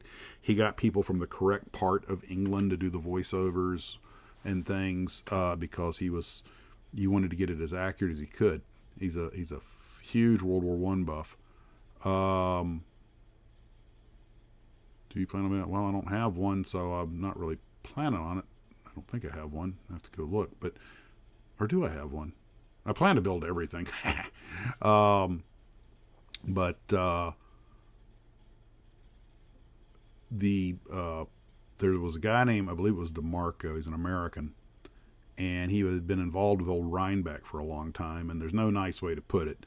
He's a very shady dude, and he wound up being in charge. He is, however, by all accounts, a very skilled pilot flying these old airplanes. I won't take that away from him, but he's also a very shady individual who, basically he got in charge of that TVL company or whatever it was, the company that Peter Jackson had. Yep, that's right. He had them all do the lip sync and then the lip reading and all that stuff in the documentary. And it's worth staying around and see the extended part that's after about the making of it. Trust me, it's worth doing.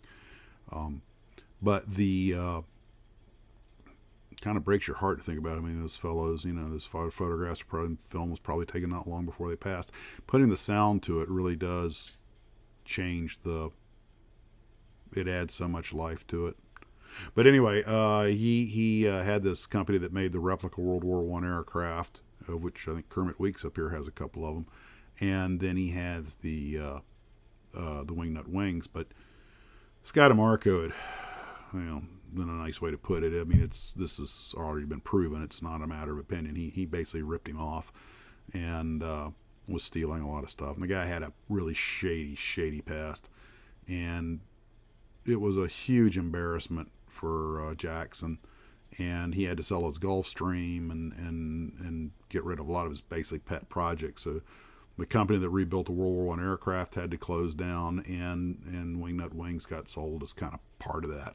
And they said, well, it was COVID and this other stuff because, they're trying to put a good face on it, I imagine. But it's really sad because it's because of people with those kind of resources and that kind of commitment, like him and Kermit Weeks and others, that any of these things are still around for us to enjoy. And by the way, DeMarco was convicted and did get jail time and everything. So this isn't like my opinion. This is a proven done thing.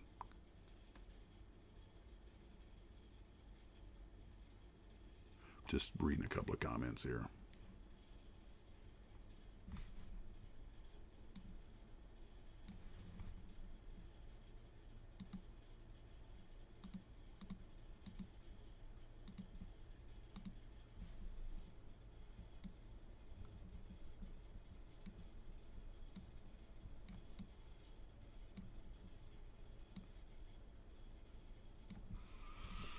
So, Johnny. Yeah, I've heard of people asking $1,000 for some of these wingnut wings kits, which is just insane. But you know, supply and demand.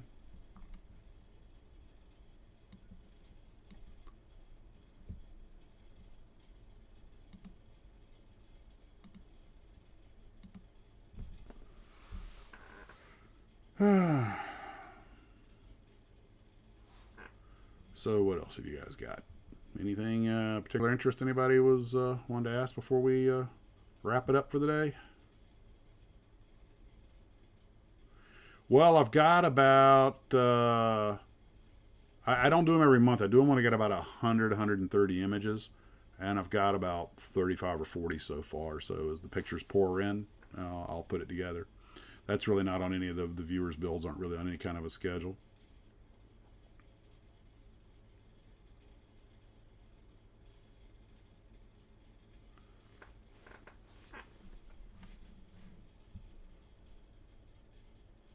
Why is there hair? Well, something has to fill the void. Ming did get some of them. One story I heard was that Ming actually got the pattern model and made their own molds from it. And then I've heard that Ming actually got the molds. Whether they intend to use them or whether they intend to no, I was just thinking about that this morning. I have not gotten out. I still got to make, for those trash rockets I'm making, I still got to make the motor tubes for them, which I've just been too wrapped up to get into, which is, you know, the hard job of rolling some paper and gluing it in there. But I don't know if Ming bought the molds to get them off the market or if they're actually going to put it back production. My guess is, since they were already shot in China, it's very possible that the molds never even moved. They're probably in the exact same spot they were before. Can you tell me what cover wings with balsa wood air? Well, if it's a larger model, a lot of people like to use the monocoat, which just irons right on. You can heat shrink it by the little iron. If it's a smaller one, most people just use the tissue, spritz it with water, let it tighten up, and then dope it. I'm sure there are other materials, but those still seem to be the two most popular. Could you bunch those videos together? Well, maybe. You know, I suppose I could do something like that. Right now, they are all kind of scattered out. Well, the histories are in one. The kit model histories are in the hit. The only ones that are not are the viewers' builds. So, but I could probably go through and pick those off and put them together in one category. And but if you look at the YouTube channel, it's usually just latest uploads, and below that's usually the kit model histories, and that's all the history videos. And then there's some of the other stuff I've done. They only let you have so many categories before you just can't highlight anymore. Yeah, a couple of folks have sent me some Ming kits. I need to build one of them.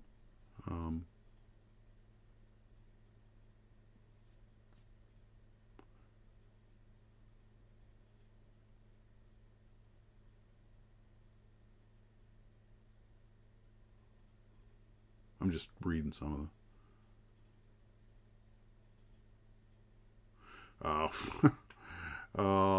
You guys can, if anybody wants to make a DVD, there's a good little free piece of shareware called, I think it's 4K Downloader, and you can just download the YouTube videos. It like records the stream, so you can download it right to your computer. Okay, before we go, here's the trivia question: who makes the worst kits?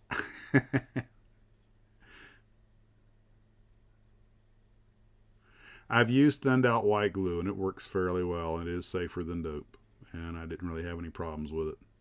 Just make sure you spritz the water on the tissue first to get it to taut up, to tighten up a little bit. No.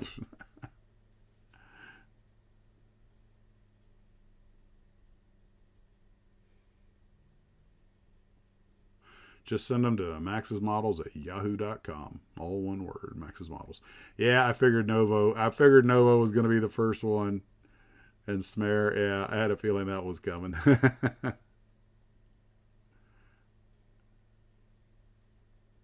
don't know. I built some of the new Revell stuff. That fleet side was Revell kit, and I got to say, every part on that fit really well. I was real happy with it.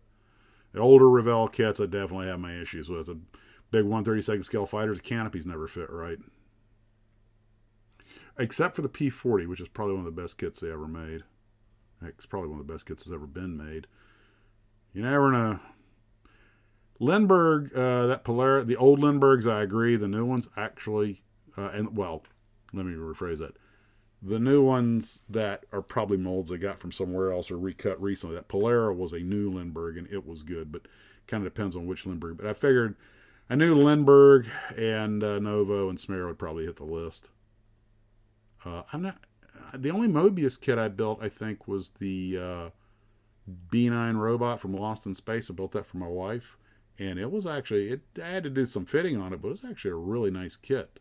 Some people get really into that, put those very expensive lighting kits on them, and that would drive me insane. Yeah, old Revell, I agree. Yeah. Old Revell, old Lindbergh, some of the old Aurora kits, and yeah, but sometimes they made what you wanted, and where I grew up, pretty much just bought what was there because it was there. There were only really 3 places in my hometown that sold models, but it's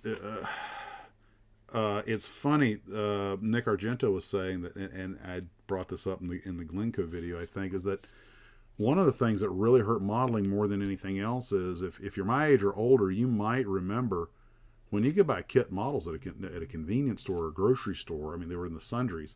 It wasn't like a big selection, but he said that loss of retail space was really more of a kick in the teeth to model building than anything else. When you had to go to when it got to the point you had to go to the hobby shop to get models. I did. I did the Novo Fairy Swordfish, and you could tell it was old molds, a lot of flash. But other than that, it wasn't a horrible kit. Parts fit, but it was definitely. You could tell those molds were in dire need of some maintenance. I've heard that about A model. Not the greatest quality, but they make stuff that no one else makes. Some of the resin companies are that way. You get companies like Fantastic Plastic and what's that other one? I'm not A. Was it A model? No one. Anagram. And they're resin, so they have all the filing and fitting and stuff you have to do with a resin kit. But they make stuff no one else makes. And Anagram makes a lot of what if late war German stuff, like if the war had gone on to 46. Some of which is pretty freaking cool, though, I gotta admit.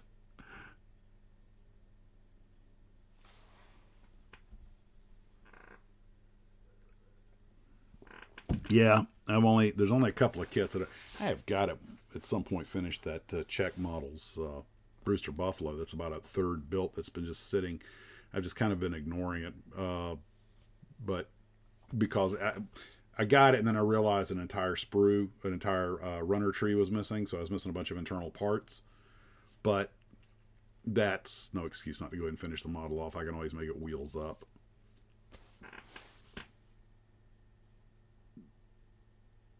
Coster, yeah, I think I've heard of them. It's funny you should mention the Glencoe Albatross, Herman, because it was bad, and believe it or not, that is the only, if I remember what Nick told me correctly, that is the only mold that Glencoe ever had made for themselves. All their others are old, Strombeck, Becker, and ITC molds and things like that they've gotten their hands on. What happened was the guy who cut the mold really messed it up. It was all wrong, and he had to go out and try to have it fixed, and I think he had to take it from that guy and give it to someone else. and he never got it right. But he had so much money invested in it that he had to go with it, and that's why he's never bothered to cut another mold. Which is funny because Atlanta seems to have had the opposite. They found T&D, a tool and die company that is making some molds for them that he's real happy with, and they're going to clean up some of the old molds too and super polish them and everything. And oh god, I got a right beside. I have a Soyuz capsule, actually a Vostok capsule, right beside that Brewster Buffalo. That they're two kits that just for some reason those two have languished. And I think part of it was that was a Raumschiff, I think was the company that made the Vostok. Really crude, really rough fit, and I kind of lost my mojo with it. But I do need to go ahead and finish it off. I bought some aftermarket stuff to make better parts out of. So, but I just kind of like, no excuse though. I think when I'm done with the Felix stuff, I'm just going to spend an afternoon finishing those two off just to get them done and stick them on the shelf somewhere.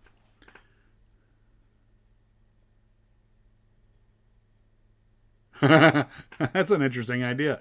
I tell you what, if it was Zvezda or somebody, who does some really nice kits, were to do the Russian ones, and you were to get someone like Atlantis that's cutting new molds to make the America, that would be an interesting idea. Have the Russian parts made in Russia and the American parts made in the U.S. That'd be, as long as they're not, which probably means they'd actually. Well, let's see. If it's a German company, then they're probably shot in Poland. If it's an American company, they're probably shot in China. Japanese companies tend to shoot them in Japan, and I think Russian companies tend to do the shots in Russia. But there's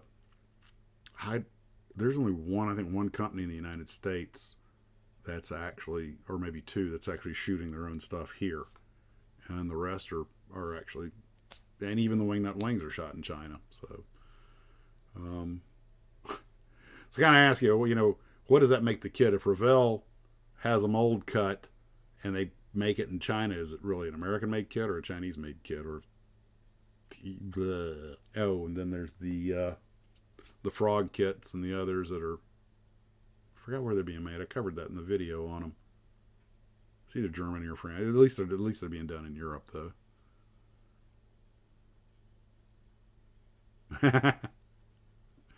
Yeah, autocorrect me.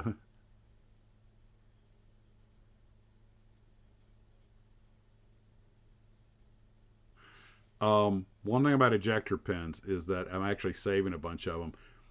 You guys know that part of getting a part well molded is the plastic has to be heated. The styrene has to be heated to a specific temperature that it'll flow.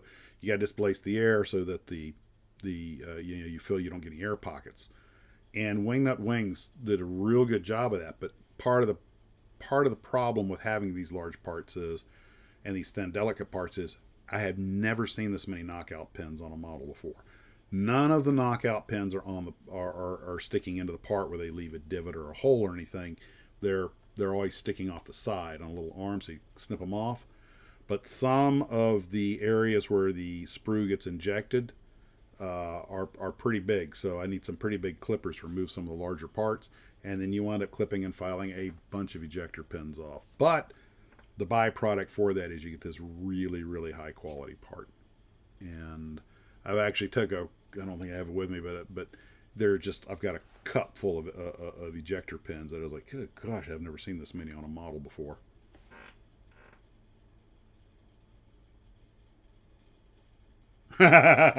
Apollo in inches and Soyuz in metric. Yeah, that was a problem they had to overcome when they did the real one. Cernan and Cernan wasn't flying on Apollo Soyuz, but he was on the task force that was over the project. But when him and Deke Slayton and the others went to Russia, they joked about how Cernan talks about this in his book. He talks about how there were all kinds of issues like that had to be resolved and tested. Of course, all the parts are test fitted on the ground, But well, one of the things that was real funny, you have to remember this is, height of Cold War Russia, was they were warned before they went over there, trust me guys, everything you say and do is going to be recorded. They're going to have microphones everywhere. Everybody's going to be listening. And so they were careful about what they said. They decided to play a little game, and they kept them in this hotel that had all this old turn of the century style furniture, all the overstuffed. And one of them just goes, you know what? This is a nice hotel. But I it would really be cool if we had a pool table. Yeah. So they went off to do the day's work. They came back, sure enough, there was a pool table in the place. I should say I should get such good service at an American hotel.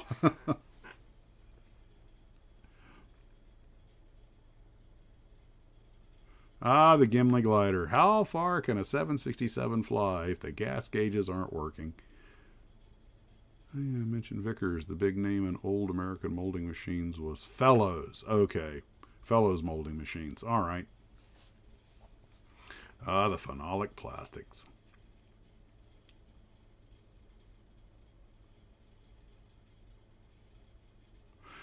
Well, that's true, John. The Sanwa kits can be, but you also have to remember that those molds were largely made in the '60s, and they were pretty state of the art back then. And they made a lot of stuff that you weren't going to find anywhere else.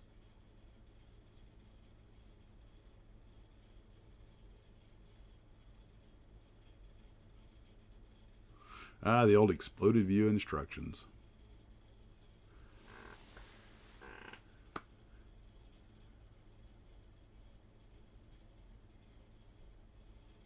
Well, a lot now. I had the only lifelike kit, Roy. The only lifelike kit I've built is that helicopter, the Cessna helicopter, the Skyhook, and you have to remember that Lifelike was the third owner of those molds. They originally started off as Adams molds, and then it became Snap Plastics, and I think Lifelike was the third one.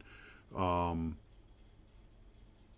I'm surprised your parts were malformed, though. That sounds like Lifelike was just phoning it in, because Adams actually originally had a reputation of building really good kits. They only built about a dozen. I did a video on Adams, Snap, and Lifelike, and of course the molds are probably getting pretty old by the time Lifelike got them, and I don't know how well they were taken care of.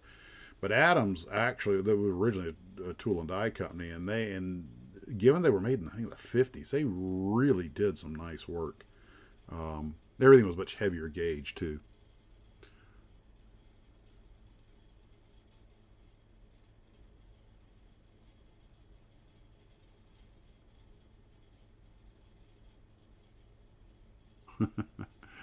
Yeah,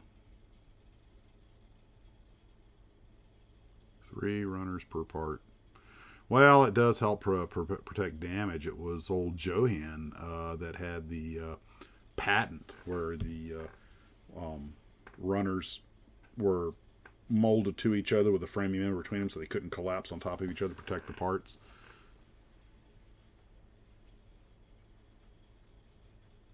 Yeah, Lifelike got their hands on a lot of people's molds. I believe you're right about that. I have to go back and rewatch that video. I do all this research to get the videos done, and but then if time goes by, you start doing other stuff, and then all the details start to slip away. Hey, Raymond. Hmm. The Visible 8. That seems to be the one kit everybody's built with their dad, which is a beautiful thing.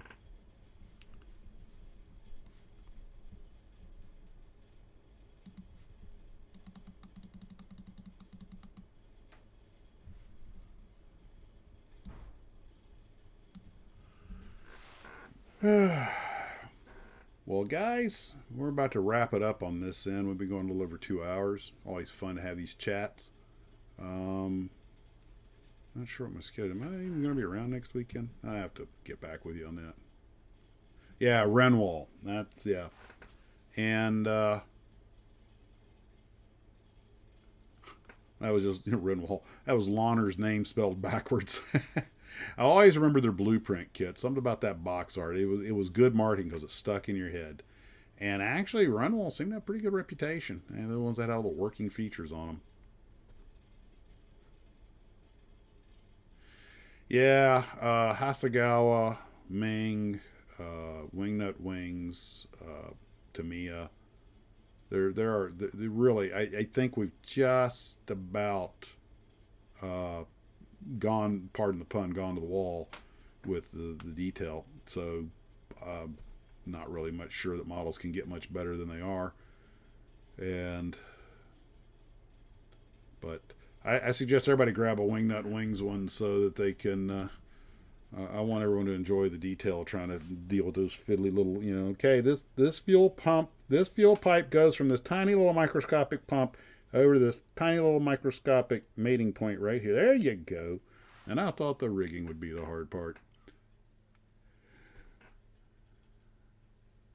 Okay, guys. Well, I appreciate it. Once this is up, I'm going to see if I can go link those YouTube videos I talked about, the Eastern Airlines and a couple of the others, and just make it easy for you to search for them if you're interested. And I'll tack the email address in there for anybody that needs it.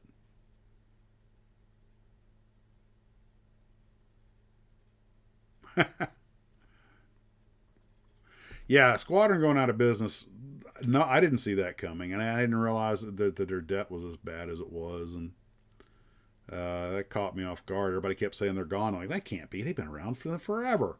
They had a really solid business plan going. You would think they would be the one group that would be custom made to survive in a large online order universe, but maybe that was the problem. Is that as the online order guys, they didn't have any competition.